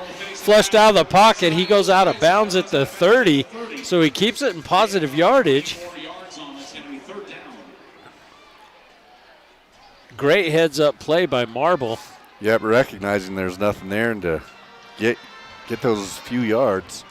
If you're in need of a good heads-up play and some title work, visit our friends at Pioneer Title Agency down there in Springerville. They take care of all of your professional title needs. Professional atmosphere, not stuffy. Using Pioneer Title Agency opens up new doors to success and friendship. You know, if you like those little stylus pens that work with your phone, she's got a whole cup full back there. Oh, that. Okay, you got to replay that again. Watch Ziegler pulling from that bareback position. He blasted that guy. Wow, what a hit. Who was that on the carry? Was that That was Baker. Baker? Yes, number 5. 4 yards. Numero 5. Watch. And Look at boom. that. Pancake. That was my favorite block. Sit down. Yeah. You know, And with the targeting and the unsportsmanlike calls that kind of block can draw, very well executed. yeah. You know, coming from that bare position, he just has all the momentum. Riker's got room. He's going to get outside. He crosses 20-15. He's pushed out of bounds at the 10. As I get choked up on my words. 16-yard carry, first down. Yeah, he had the choice to hand off or let the back with him become a lead block, and Clark just started blocking for him. And a great job. Well, Clark went the other way. He had the pulling guard. Oh, he just stayed right there. And great patience. Great patience on Marble, not running ahead of the blocks, saying, "Okay, Noah, take me to the promised land right there." Got in behind him, let the hole develop, and then take the opening. So at the end of that play, Riker had a stinger, so Brett Jordan went in at quarterback. And now Ravali's going to take a timeout? I guess so. Yeah, that arm was definitely bothering him. I didn't want to interrupt your guys' flow. Well, but it was bothering him in the first half. After he took that shot on the kickoff, getting that shoestring tackle, he came up favoring that arm a little bit. So, you're 28-3. Take Be a break. careful here. Sit down. Sit down, young man. Take a break and see what's going on. Yeah. We don't need to lose our Nash Brewer. No. When he's talking to him, I'm good. And they're like, you take a break here. When Coach Baca just came over, shook his hand. I think he's saying the same thing. He just pointed at the scoreboard, said, look at the scoreboard. We're good, Yeah, it kind of reminds me of a young lady softball player that told her basketball coach, "Oh, I'm good," and then missed softball season. Yeah. with a knee injury. Yeah. Mr. Hunt down there talking to him. So, yeah, take a break, settle down, get some water. Yep. Jordan's rolling out. He's looking nothing there, so he's going to fight for a couple yards. Loss of 3 on the play. As the pocket collapsed around him. Loss of 2. They kept him down for a play. So now Riker's going to come back in at quarterback. Jordan's going to move back out to tight end. Tight end to quarterback, back to tight end, all in 1 play? Yeah.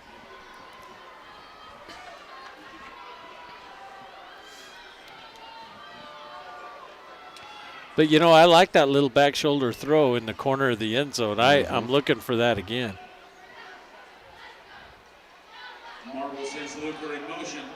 Oh, Riker's going to keep it. Yeah, he's got room.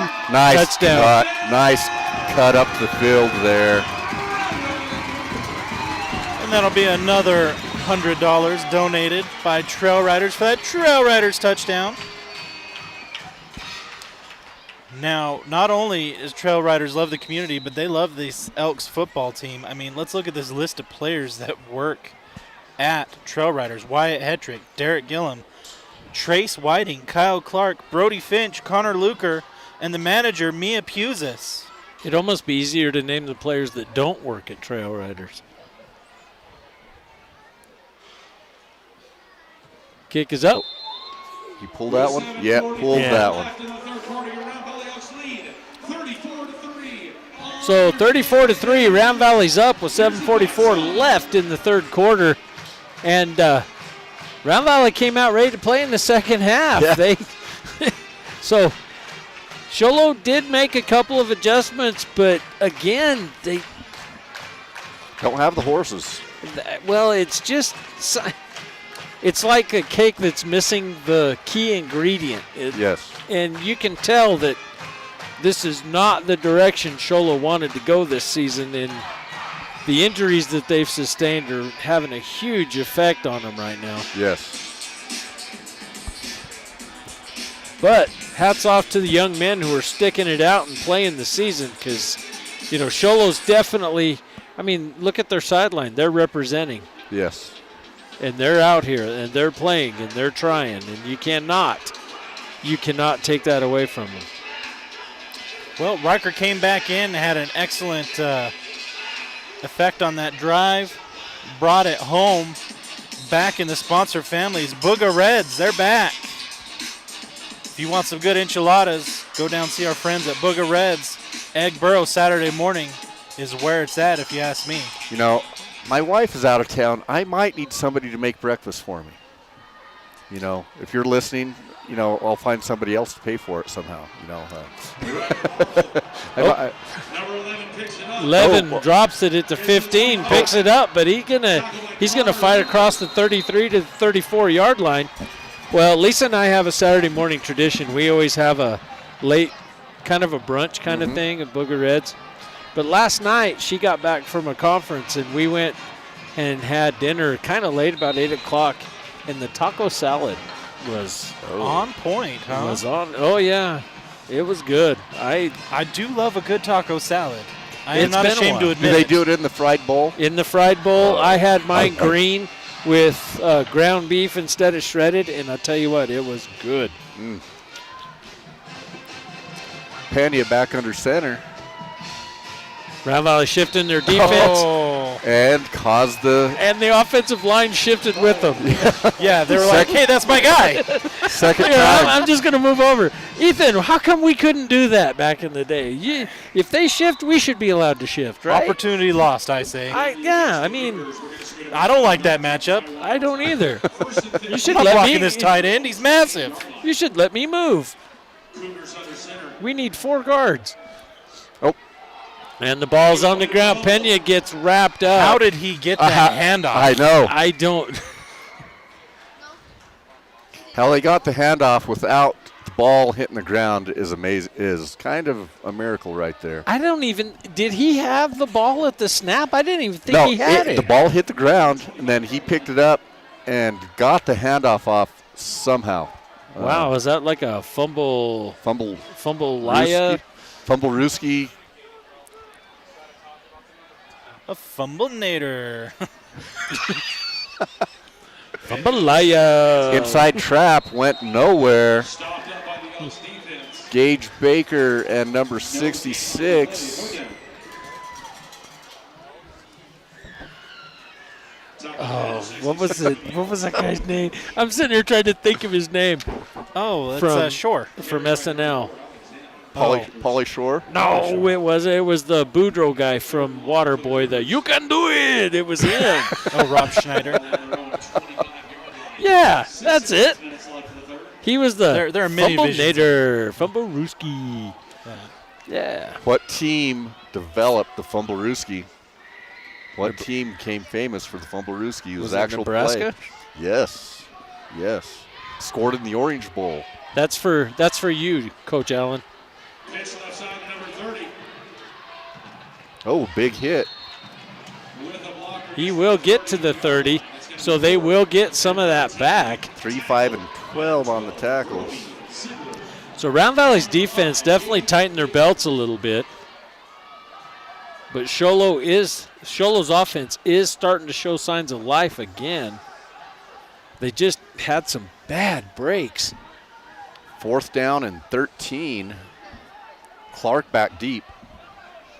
See if they get a punt off.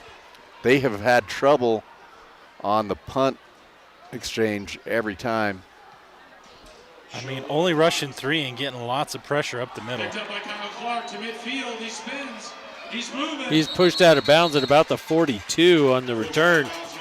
Couple Sholo defenders not giving him much running room at all. Actually, they're going to mark that, what, the 44? Yeah, 44. Thank that back judge over there giving me the mark for where he caught the ball. 16-yard return. Oh, did he drop the blue bag? It's looked yellow. It's either going to be blue or white. Maybe white in the light. Well, their flags are pink tonight, so. Oh, maybe it is a yellow bag then. They generally try to stay away from yellow, so it doesn't look like a penalty marker. Oh, there's a hole. Wow. What a block. Who did that? That was Dana, wasn't it? Yes. Dana with a huge block to open that up. Wow. Clark, the 9-yard gain. Let's watch it again, shall we? Some offensive line razzle-dazzle there. Watch this. He's pulling. Boom! Meow. Pancake. Excellent downfield block. Oh, couldn't catch a number. Is that Ziegler? I would say, I bet it's Ziegler. 20, looks like a 23. No, that was Jordan. Jordan. Yeah, Jordan. Tight end block. Nice. Little butter and syrup with that pancake. Wow. I don't know what Haas has been feeding these guys all week. Oh, great job holding on to the ball there by Baker. Baker crosses. That will be a Round Valley first down as he crosses the 30. I'm seeing in chat, Chase, there is no one quite possible that can blow a first-half lead like the Arizona Cardinals. I don't think the Elks have that in them, so don't worry too much. Are you guys talking about the Giants game? Oh. I mean, wow. I was trying. I was it thinking. was a little tough to watch. I was thinking Houston Oilers, Buffalo Bills playoff game from '91. I mean, and then last year you always had, Colts Vikings. That was spectacular. Clark's going to battle for 4 to make it 2nd and 6 for Round Valley inside Sholo's 30-yard line. Yeah, I guess got to remember there is a game going on here too. So we can't talk too much NFL. But I always like to think we could do both, Steven. I don't like to put limitations on myself. That's true. I mean, we can talk about food and the game at the same time. We've mastered that craft. Oh, there's a hole. Baker, nice lead block there. Baker gets outside, stutter steps, and then gets another 4 as he crosses the 20 down to about the Sholo 16-yard line. That's where they're going to spot it. And keeps it in bounds, so 3:20 left on this clock. Sierra Propane third quarter. 18-yard gain. Chew it up. Yeah, and this is the quarter I was looking for. Run the ball, gut it out, just control the clock, control the tempo, keep their defense on the field. Riker's back in shotgun. I should say Marble. Marble's back in shotgun. He's got Clark next to him. That is Luker in motion. Riker's going to keep it, and he's got a hole, and he gets it down to the 10. He read that exceptionally well. He knew, it's almost like this guy's going to take the pitch, man. He didn't even hesitate. And that outside linebacker went out to the pitch, man, and Riker just blew up inside. You know, as aggressive as those guys are to that play, you would think you could almost counter that and burn them hard. Because they're just coming. They're not even looking. They're just coming. Both linebackers actually turned so hard. Yeah. If he had cut that hard left, he would have walked into the end zone. Yeah. Second down. Nice run there. He kind of stretched it up the middle, and that allowed him to come back to him. Yeah, so that's – who is that? Clark. Is that Clark? On the run? Yeah. Clark gets inside the 5 down to the 4-yard line as Round Valley continues to move the ball at will. So that puts a 1st and goal.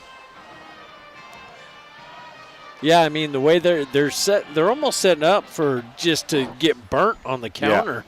Yeah.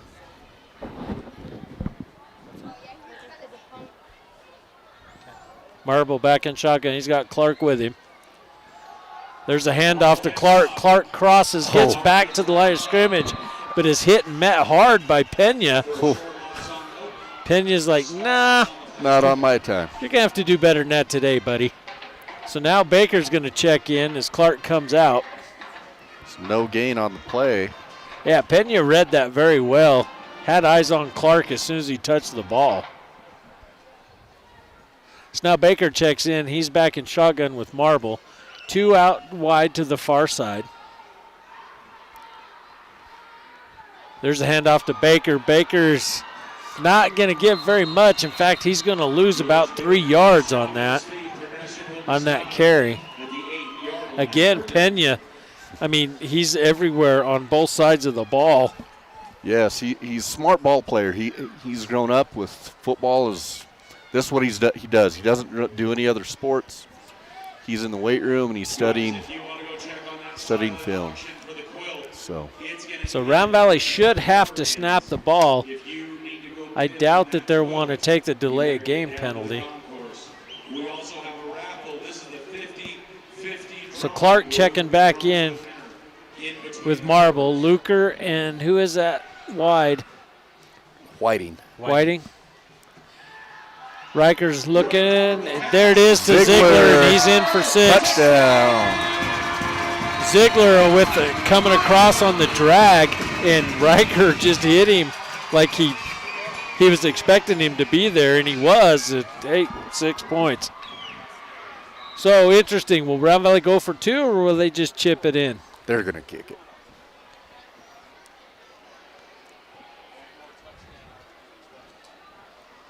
So now Sholo finds themselves in a running clock situation. One more score from Round Valley, and that will have a running clock. You know, the thing that's interesting, the St. John's game, they started running it sooner. Oh, they are going for 2, a little razzle-dazzle, but no.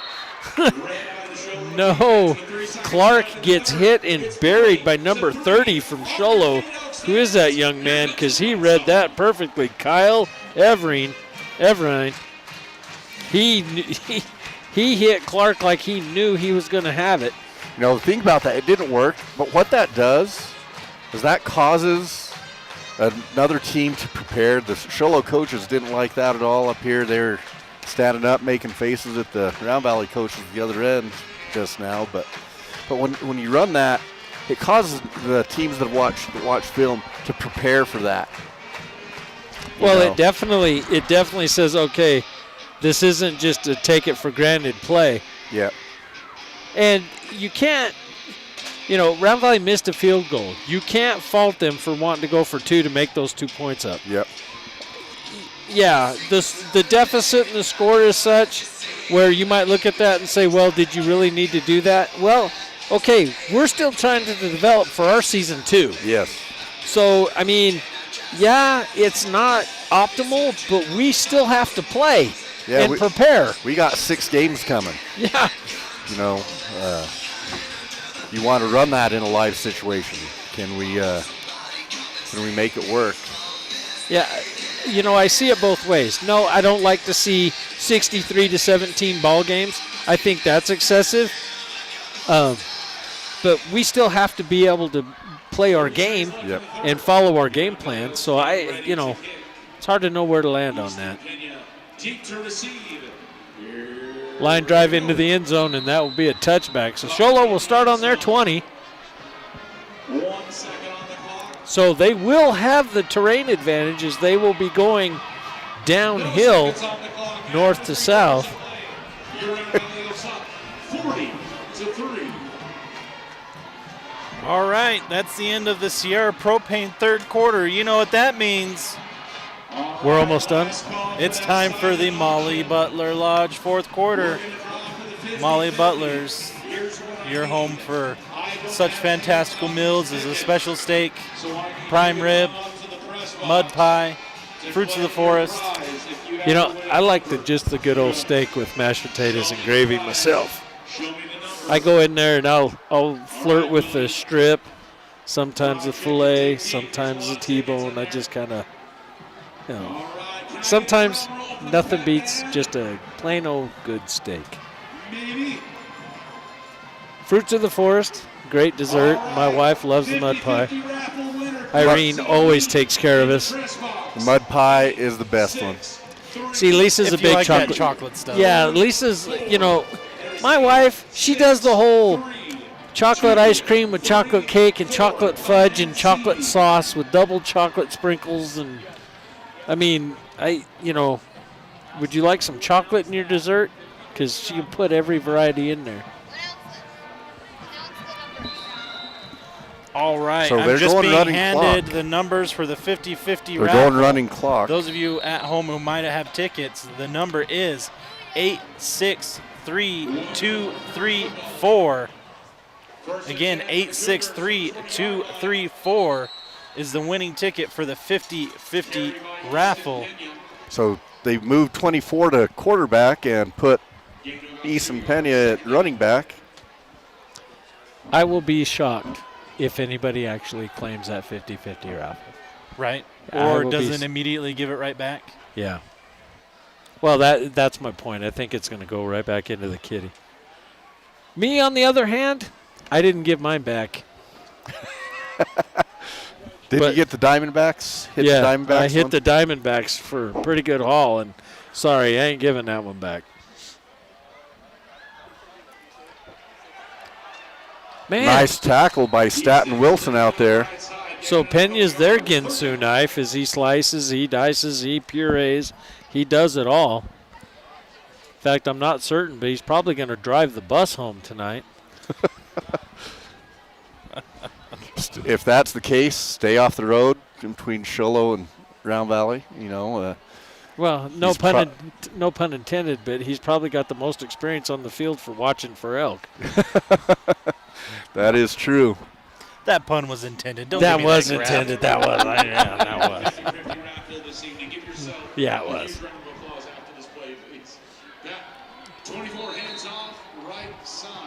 So you notice the restraint now that our players are playing with. That wasn't a dive into him kind of thing. That was just we'll just let him slide into my leg.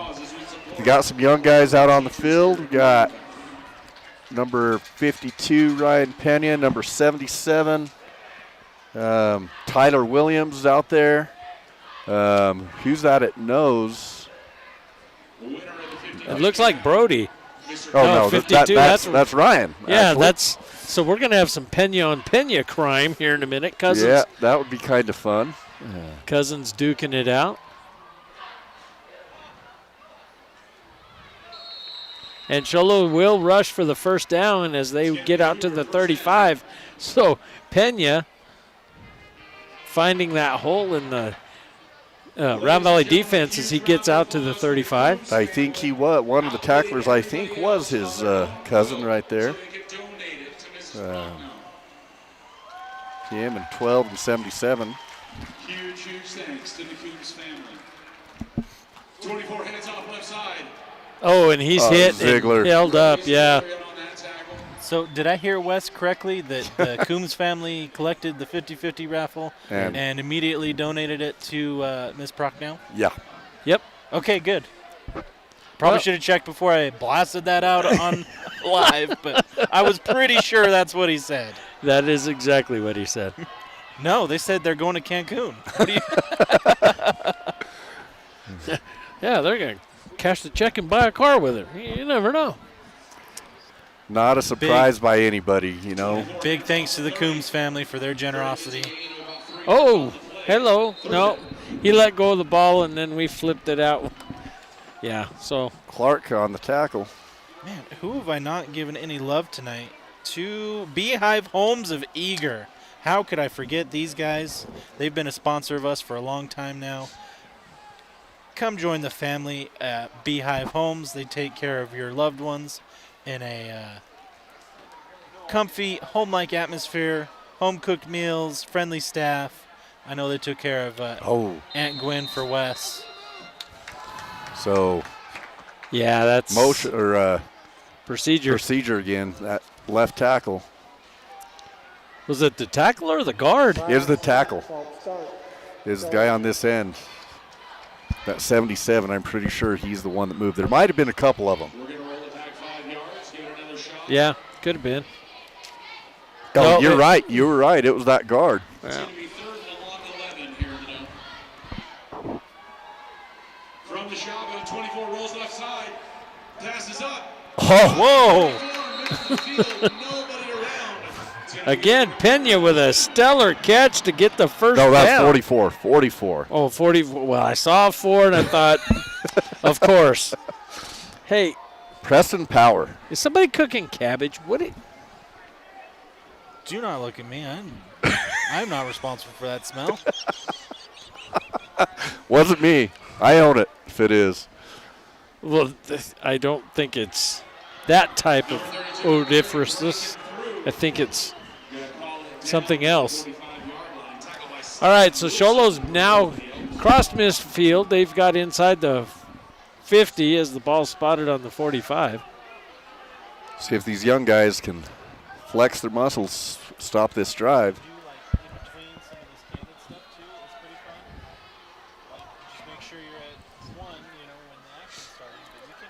Here's the snap, handoff to 32, and he's hit and met at the line of scrimmage.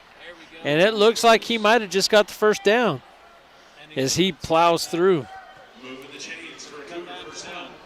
Round Valley's defense Lane now. Hill coming out. Round Valley's defense now doing what they can to slow down the Sholo offense.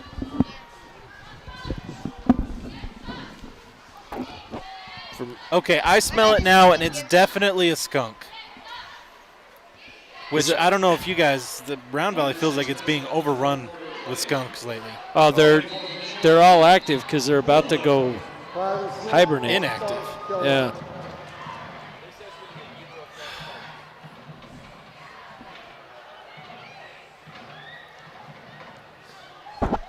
I mean, Sholo looks like they're trying to make themselves a pair of Crocs the hard way with as many holes they're putting in their feet.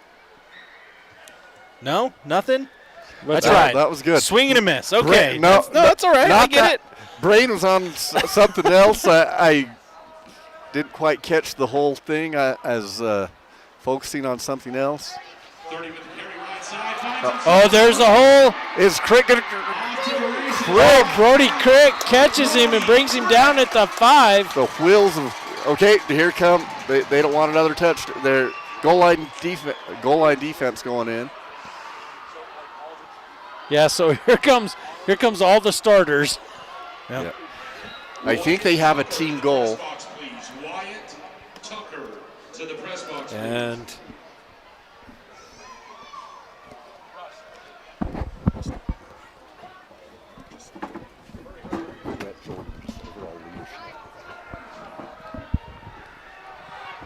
First and goal for the Cougars, 24 from the shotgun. Hands off 30 left side.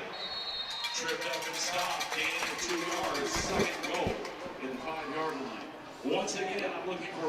So Sholo trying to post up their first rushing touchdown of the game here with 4 minutes left. We do have a running clock as Round Valley is trying to keep them out of the end zone. Round Valley bringing their starters back in. 34 is going to get hit at the line by Finch and buried. They will give him a loss of 1.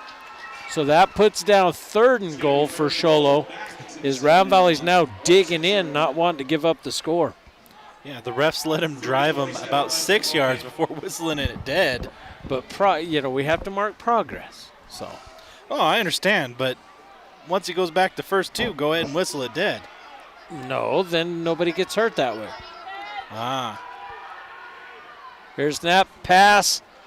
Oh, in and out of the hands of number 11 for Sholo. That is Jake Decker. Great, nice coverage there. Is that Ziegler on the outside here? I believe. No, that's Whiting. That is it Whiting. That is Trace Whiting. T-Bone kept that touchdown from happening?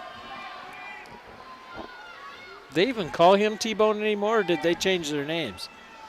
I just hear, I haven't heard that one, but I'm not, I bet that's what they still call him, I would think. I don't know. I'm not sure. T-Dog for sure. That's what I would go with. Well, of course, you don't get to pick your nicknames, so. No, I call him Sticky Fingers because that kid, he does not drop the ball when it comes his way.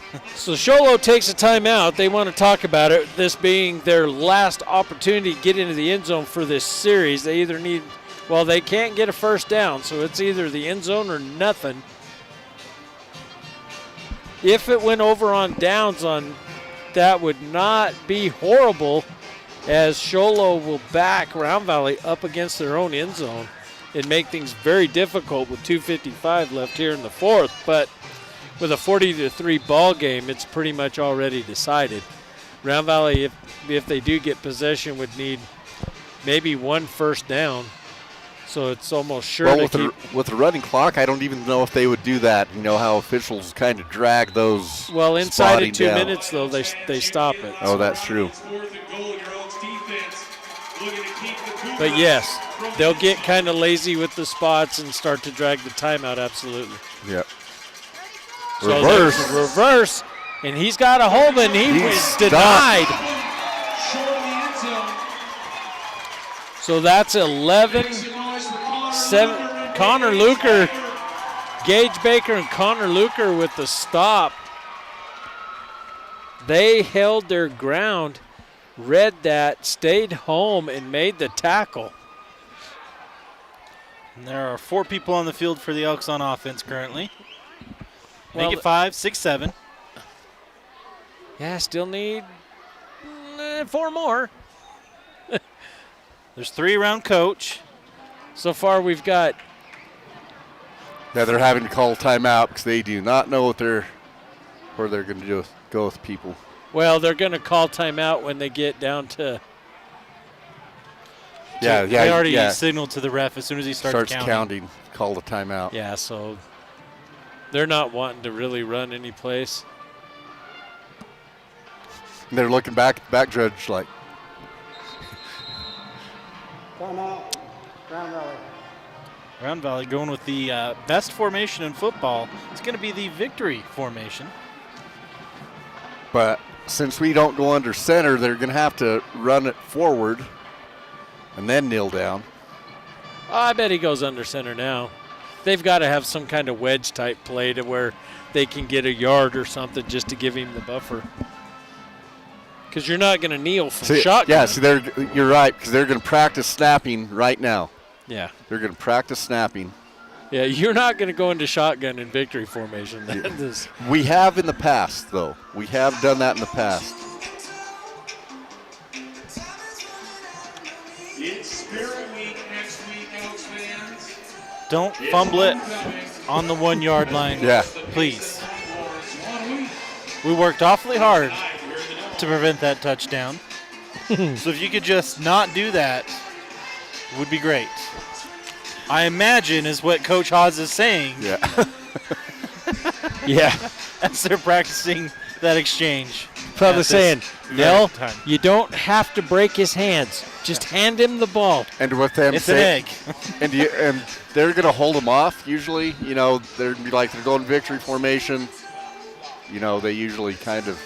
Well, Round Valley's got to run one play up the gut because they need some room. Because remember, you lose a half a yard. They're just going to fall for it. Yeah. No, he's going to. The referees basically told him they're just kneeling on it, no moving forward. Nobody moved.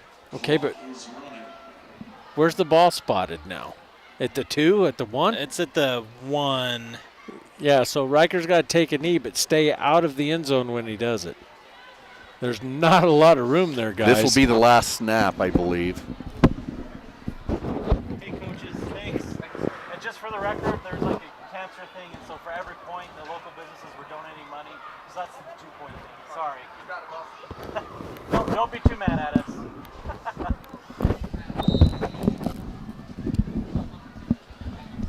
The Elks. So he'll have to take a knee one more time. Victory formation as the clock winds down. He's got to snap it one more time.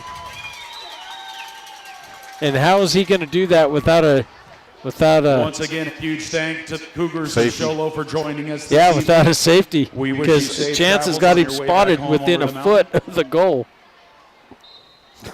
Like that.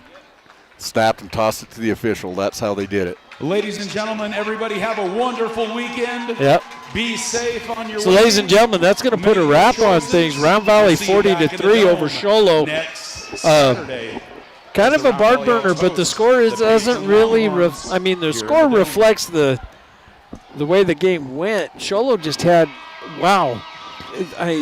Homemade Crocs. I'm going to try one more time. There you go.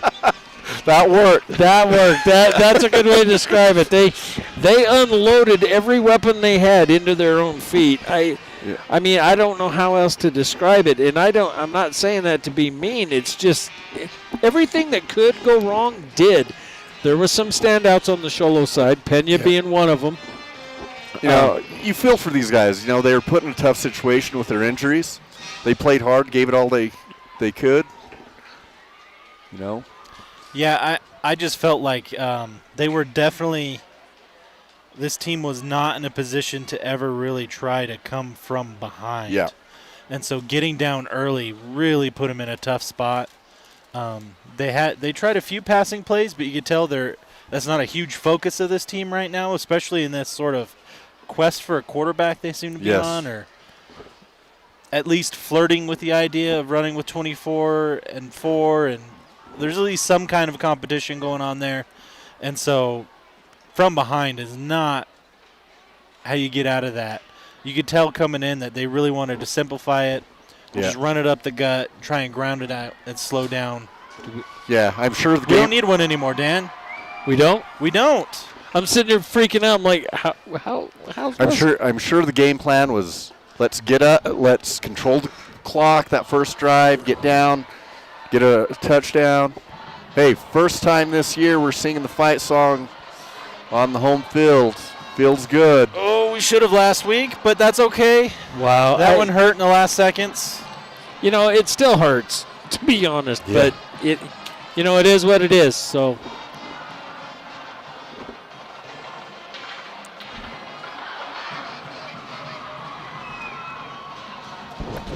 Student body turning out for their Elks. So here we go. Wes trying to gather up some folks to talk to. No, and in our defense, when Ethan made that first comment about the Crocs, me and Danny were over here filling out, writing down players, trying to think of players for Wes to interview. And so I was listening with like half an ear. And so that was part of what was going on there, just so you know, people understand that. We weren't ignoring Ethan, you know. We didn't think his comment wasn't funny a little bit. It's all right. I didn't raise my hand, therefore my heinous comment was stricken from the record. I get it. It's cool. All right, what are those guys doing? Are they taking a selfie? Is that what they're? Someone's taking pictures of them. Yeah. Have a mom over here. Brianne was taking the picture of Clark and Baker. All right, as Wes is down on the field for this Farmers All right, Insurance. ever so eloquently, we're going to cut into what the guys are talking about in the post-game show. Huge thanks to Farmers Insurance, Agent Troy Merrill bringing us the post-game action. But right now, ladies and gentlemen, your Let's Go Elks players of the game. I've got some notes right here as we talk about it. But introduce yourself, if you would, to the stream, to the fans that are watching at home, and tell us something about you that we might not know, that you like pink ponies, whatever it might be. But introduce yourself and a little something about you. I'm Brett Jordan, and I love Brody. That's fair. That's fair. All right. I'm Brody Ziegler, and I like Brett. Okay, this is. What are you gonna do? What are you? My name is Gage Baker, and I love this whole team and what we do. Oh shoot, that just happened. All right, so guys, written all over my notes that these guys gave me up top is defense, defense, defense, defense, defense. Was there any changes, or did you guys just dial things in and bring it home tonight? What made the defense so effective this evening? I think after all the games we've been playing, we finally, we just figured it out. Got things dialed in. How much, talking about that just for a second, how much did not having a scrimmage and no game in the first week of the season, do you feel like that affected you guys a little bit and it's taken a little bit of time to get momentum? How has that affected the Elks this year? Yeah, that definitely affected us, especially because we were expecting them, and they just were no-shows, so yeah, that definitely affected us. It's tough to come out cold against a team like Morenci, right? But it seems like tonight you got things dialed in. We got some momentum going. Brody, how about you? Talk to us defense. Talk to us about the season. I just think we're ready to play because we just want to take a win already. You know, we're hungry. We're hungry, so.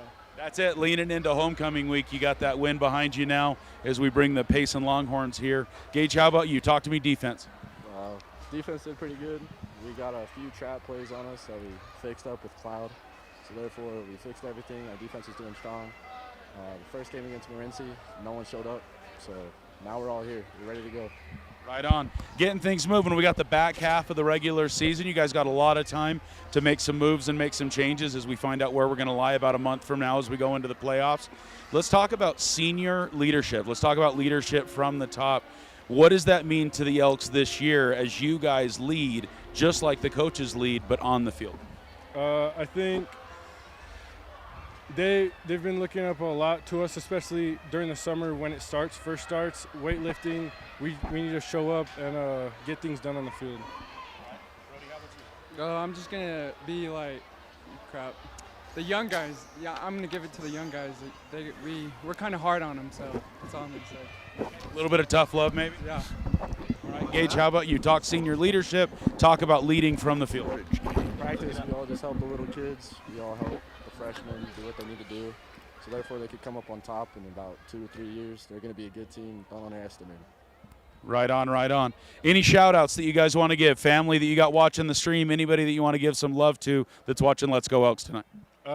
Riker Marvel, first of all, he's good. No words, just Riker, right? No, my mom, my grandma, and my Papa John. Papa John. All right, Brody, talk to us. I'm going to give a shout-out to my boy Joe from Morenci. He might be watching, so I'm going to give him a shout-out real quick. All right, Gage, how about you? Shout-outs and love to who? I got my mom and Chad Luker. He's a big part of my life. Right on. That's fantastic. Brody, real quick, talk to me about Grandmaster Marshal Grandma Z being the marshal for the parade. What role does she play in your life as one of the craziest fans I've ever seen here at the Elks? I look up to her a lot. I mean, I don't think I could play without her here, to be honest. I mean, it's just crazy. She's just my number one fan, number one supporter, so I love her very much. You know? I think everybody in the Dome loves Grandma Z. So, guys, as we head into homecoming week, one word to describe the next week of football here in the Dome.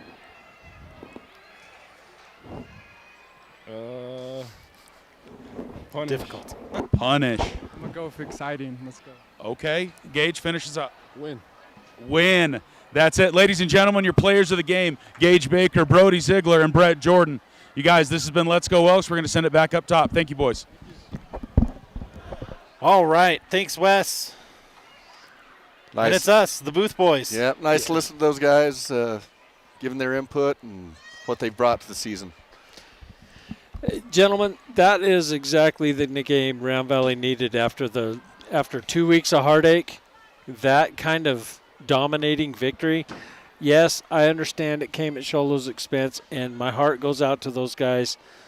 Losing Nash Brewer in the other offensive weapons that they had and some of the issues that they've got going on, I have every appreciation for their situation, but they provided our team with the opportunity to dig themselves out of a hole that could have been mortally fatal to their season. And so I give Sholo a lot of appreciation for that. I know that wasn't their intention.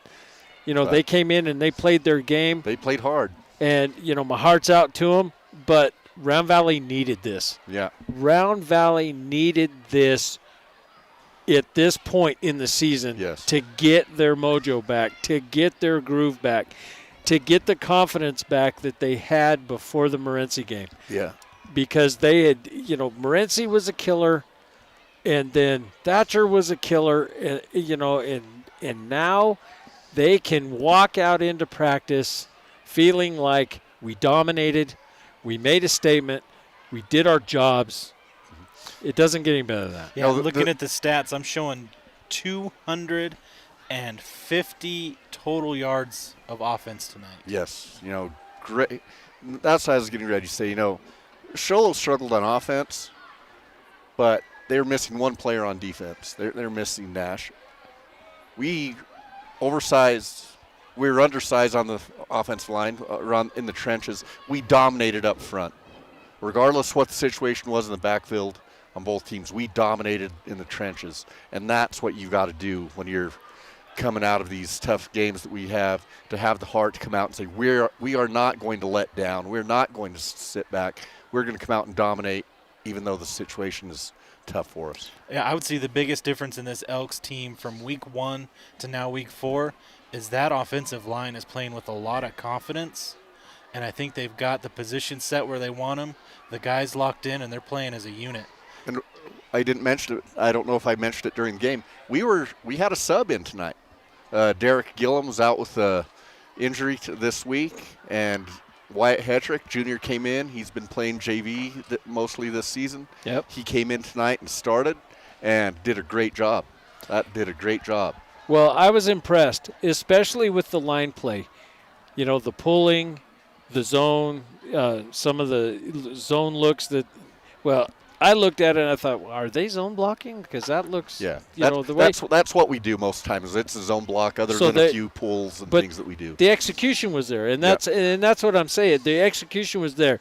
When you pull Dana from the backside and he lights the kid up, and you do the same thing with Ziegler, I mean, you know, that's when you know you're effective, because those guys are coming across there hard, not expecting to be hit, and then all of a sudden, you know, there's a freight train with a yellow number on it coming right into your face. And I was impressed by that. I think the offensive line play was very well executed tonight. They looked like a cohesive unit to me, and that's huge, because you have to have that by this point of the season. It's almost unfair when we pull Ziegler from that bareback. He's got the angle, better angle than the linemen do, and they pull. And he's coming full speed after that 6-yard pull.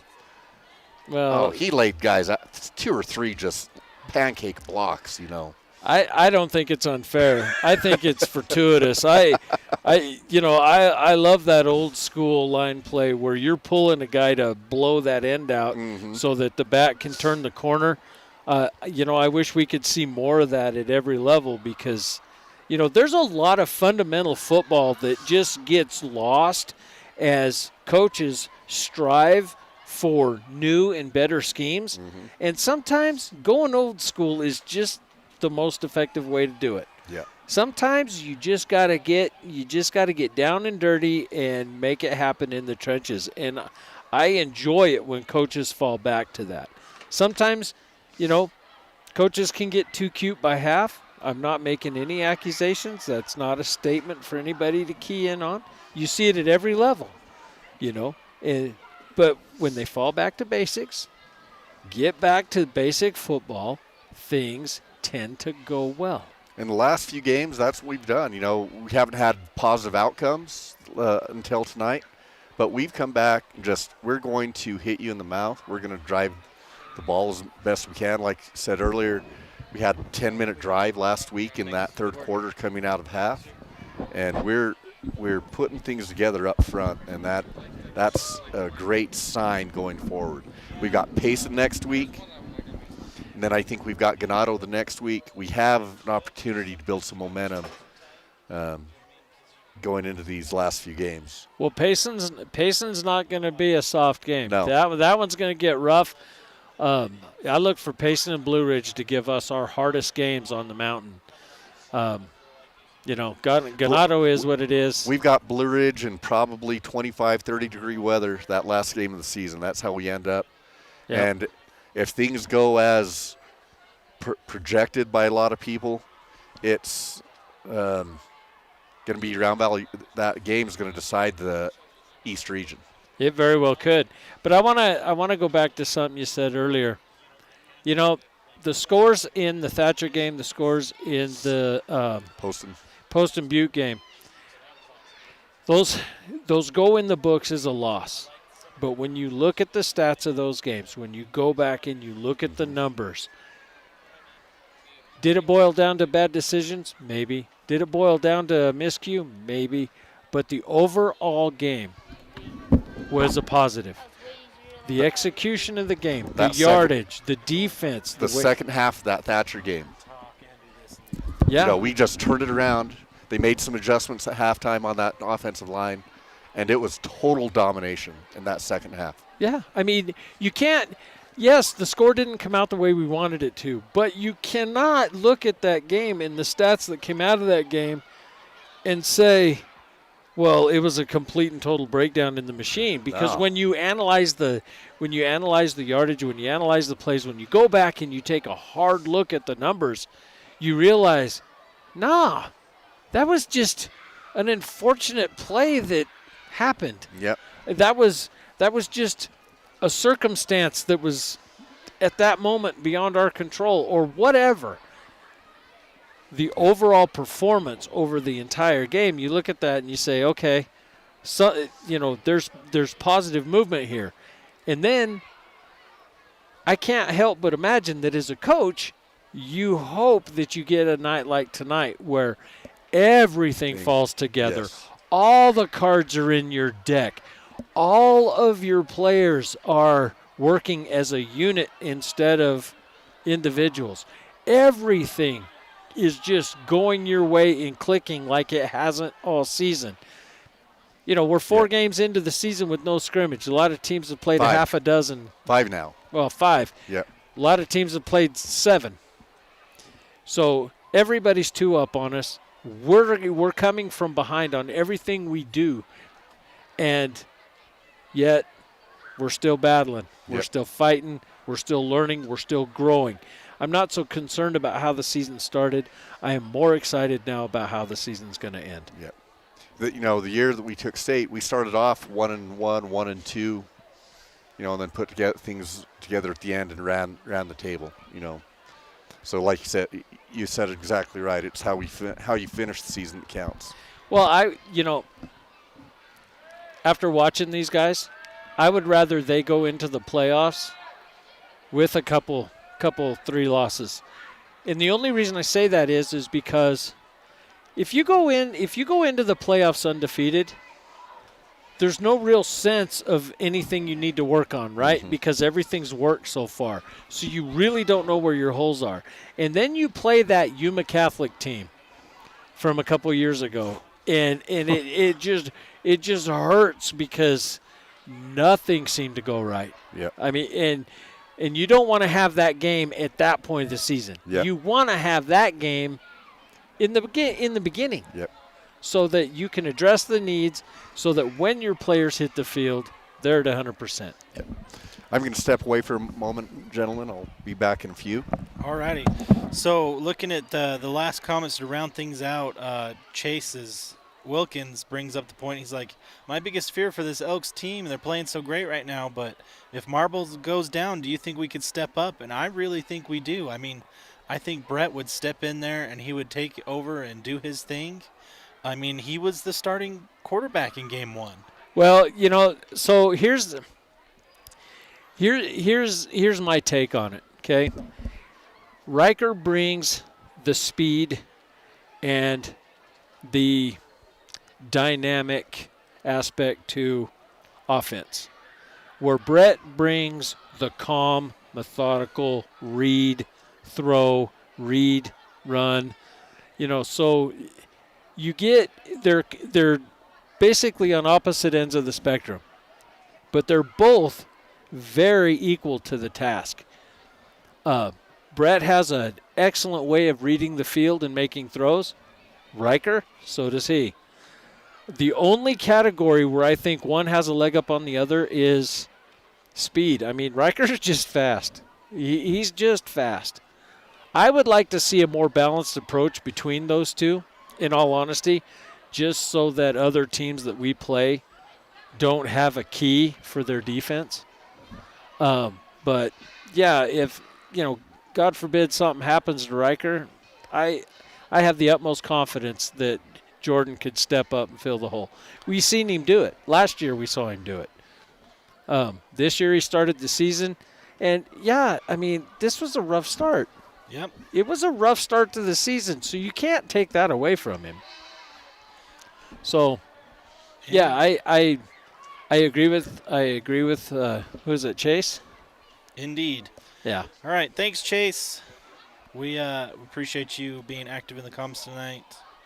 All right, so the only scores I'm seeing that are finalized is that Blue Ridge Safford score that went in at half at 14-13.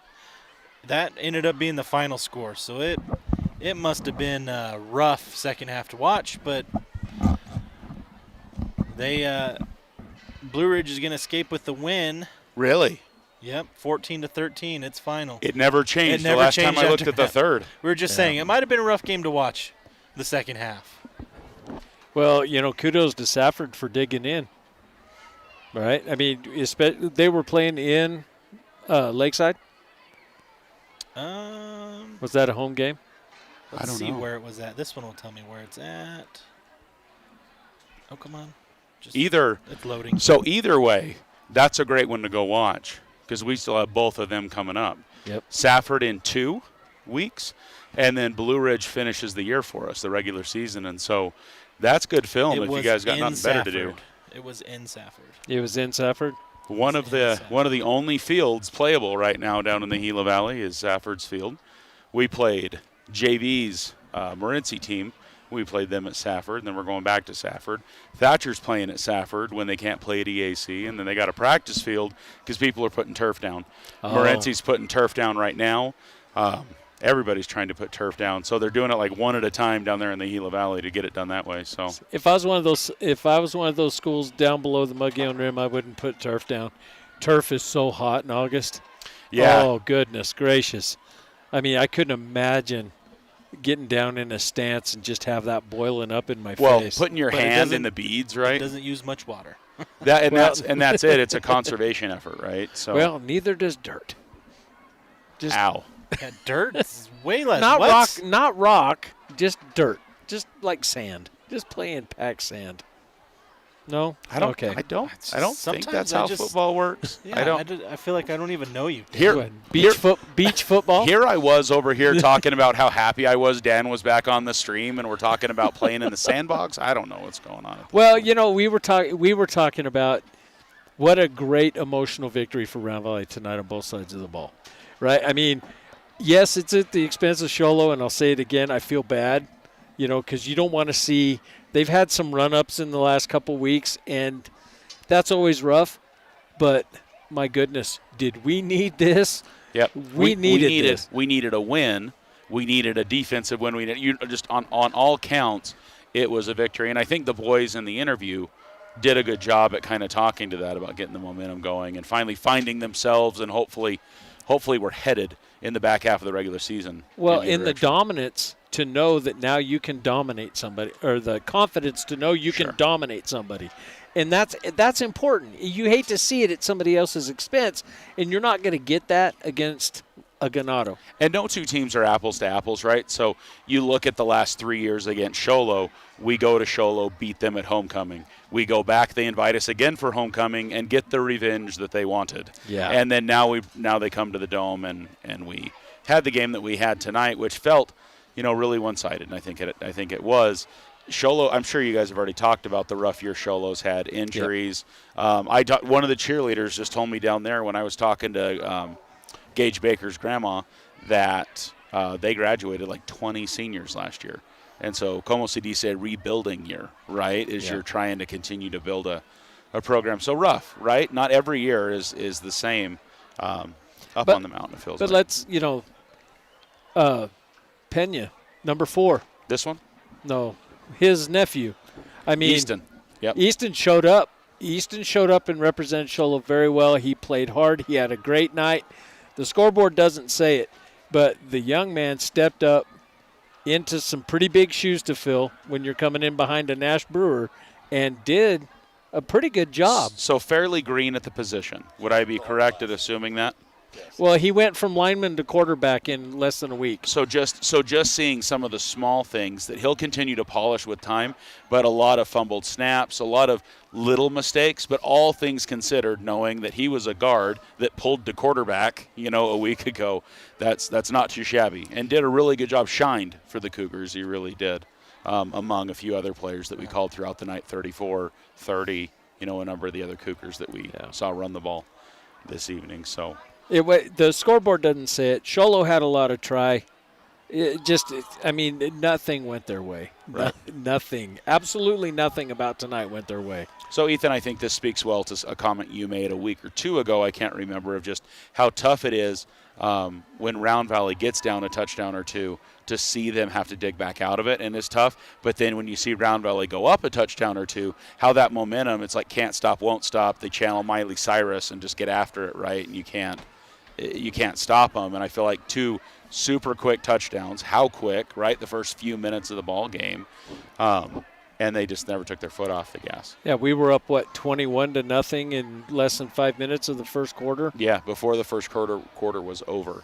And then not a ton of scoring after that. We kind of paced into it after that point. But a great victory for the Elks taking into homecoming week. I really like the fact that the Elks in the night tonight +2 on the takeover difference, on turnovers. So, that's huge. 2 fumble recoveries, 1 interception.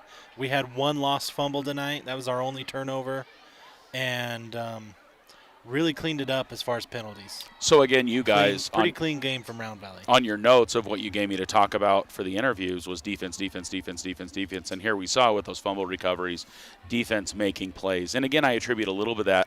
Those fumbles happened, I think, because Pena was so green at his position, right? But Round Valley exploited a weakness that they saw and took advantage of that. And so it's hard, especially when you want to say, great job for the effort that the Cougars did, but great that we got a victory and great that we're moving into the back half of the regular season like this. Yeah, I know you say take advantage of Pena, but that first one was just an excellent hit by Connor coming off the edge. Sure. Hitting that running back, knocking it out. It hit the ground. We scoop it up. That's just great defensive play. Yeah. Well, and let's not forget, Sholo struggled their first couple series, but then they made the adjustment on the offensive line. They closed the gaps, went foot to foot. Mm-hmm. And when they did, that slowed our defense down until we made the adjustment of starting to attack the edges harder with the outside backers and defensive ends.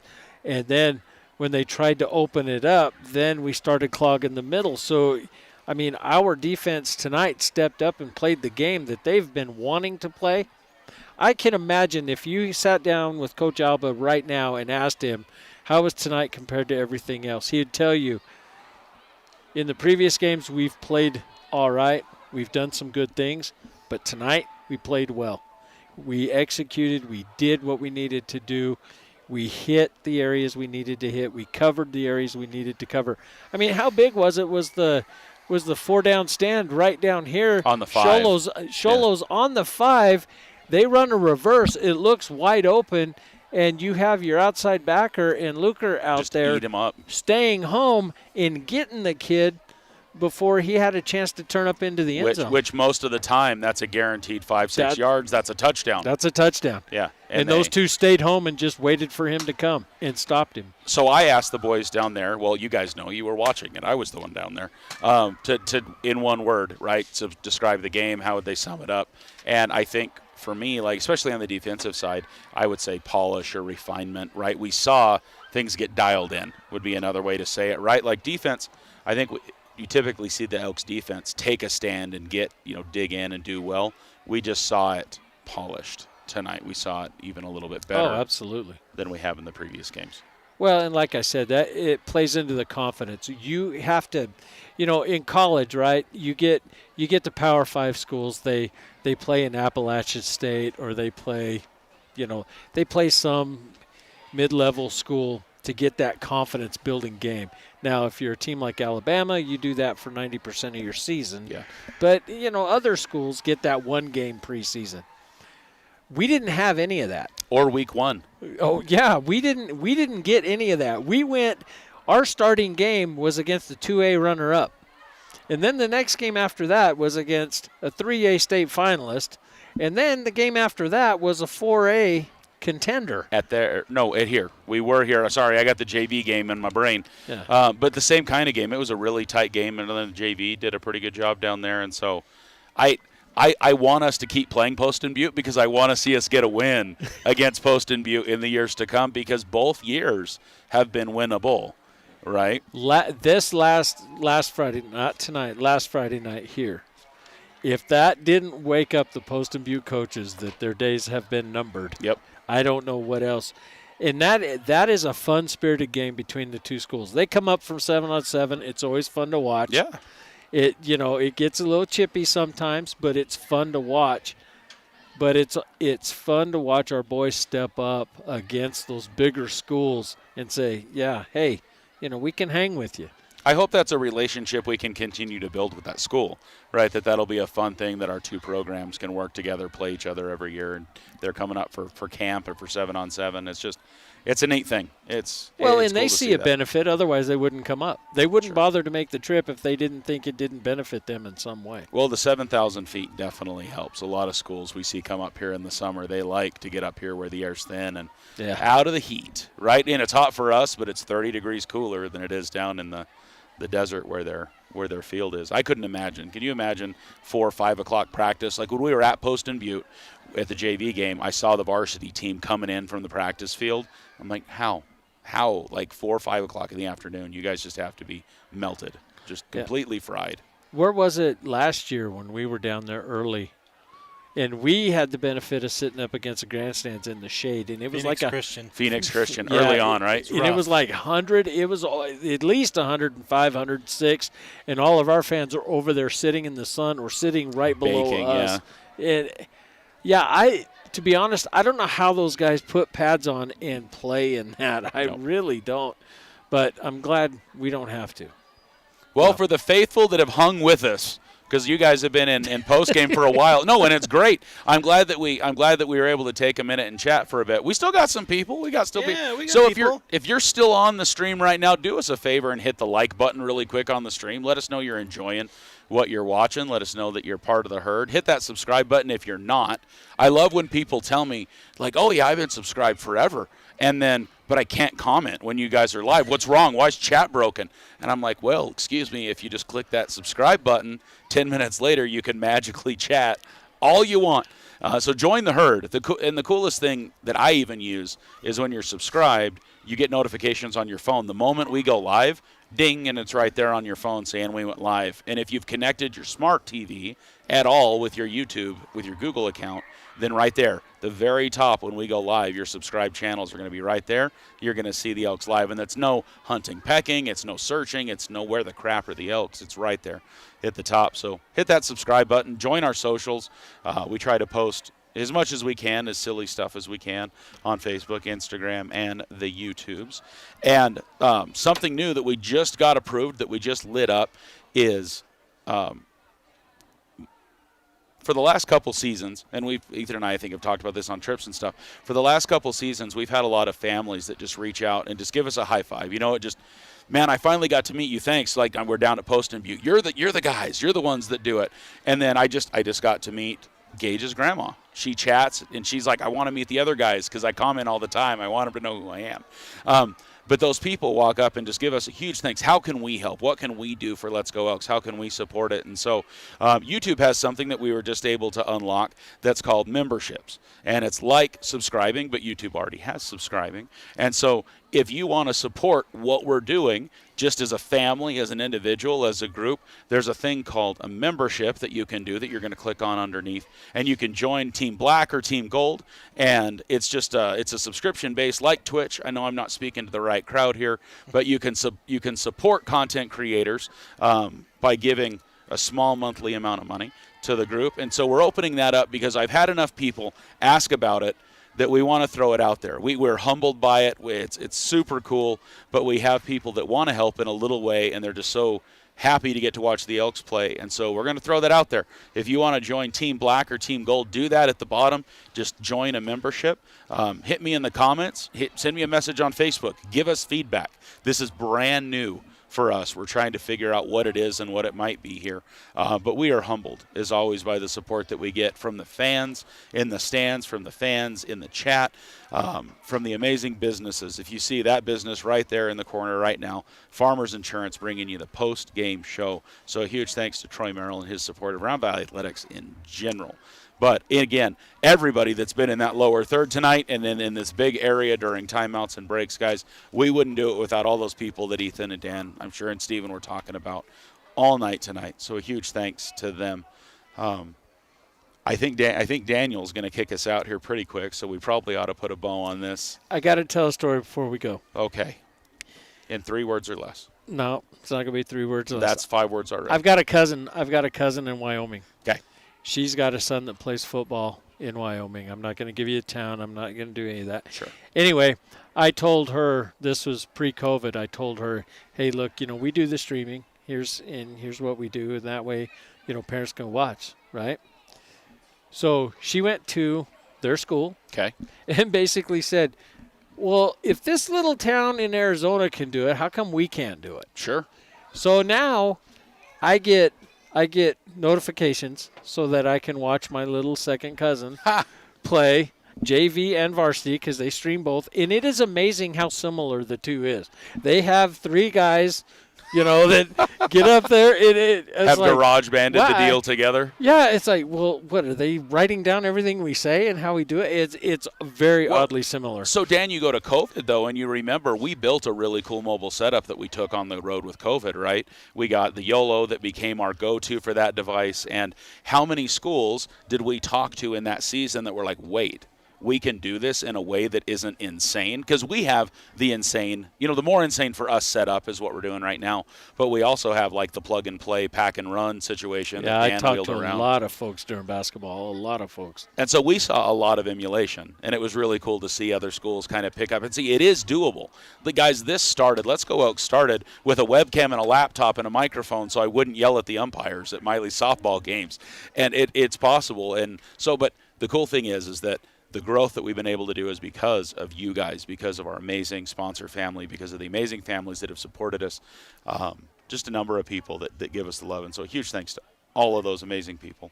Guys, as we get out of here tonight, for whether you're watching in Wyoming, whether you're watching Grandma in Arkansas, wherever you might be, a huge thanks, some love from the herd here in the Dome. Next week, we'll be right back at it as we host homecoming, as the Payson Longhorns come this way. We're headed that way for some JV coverage. So hopefully you can catch the game on Thursday and then us on Friday. But, guys, from the Dome, the crew tonight, Mr. Jensen Bigelow on the main camera. Gareth helping out all over the place tonight. I saw him running up and down, moving batteries, doing some video switcher work. Keith down on the field camera. Rustin even jumped in on the main camera when we needed some help. Here on the microphones tonight, we got these awesome gentlemen here. So from the Dome, I'm Wesley McBride. I'm Ethan Holiday. Dad Muth. Got Stephen Pinion. There he is. Guys, you've been watching Let's Go Elks. Be safe, have an awesome weekend, and make good choices.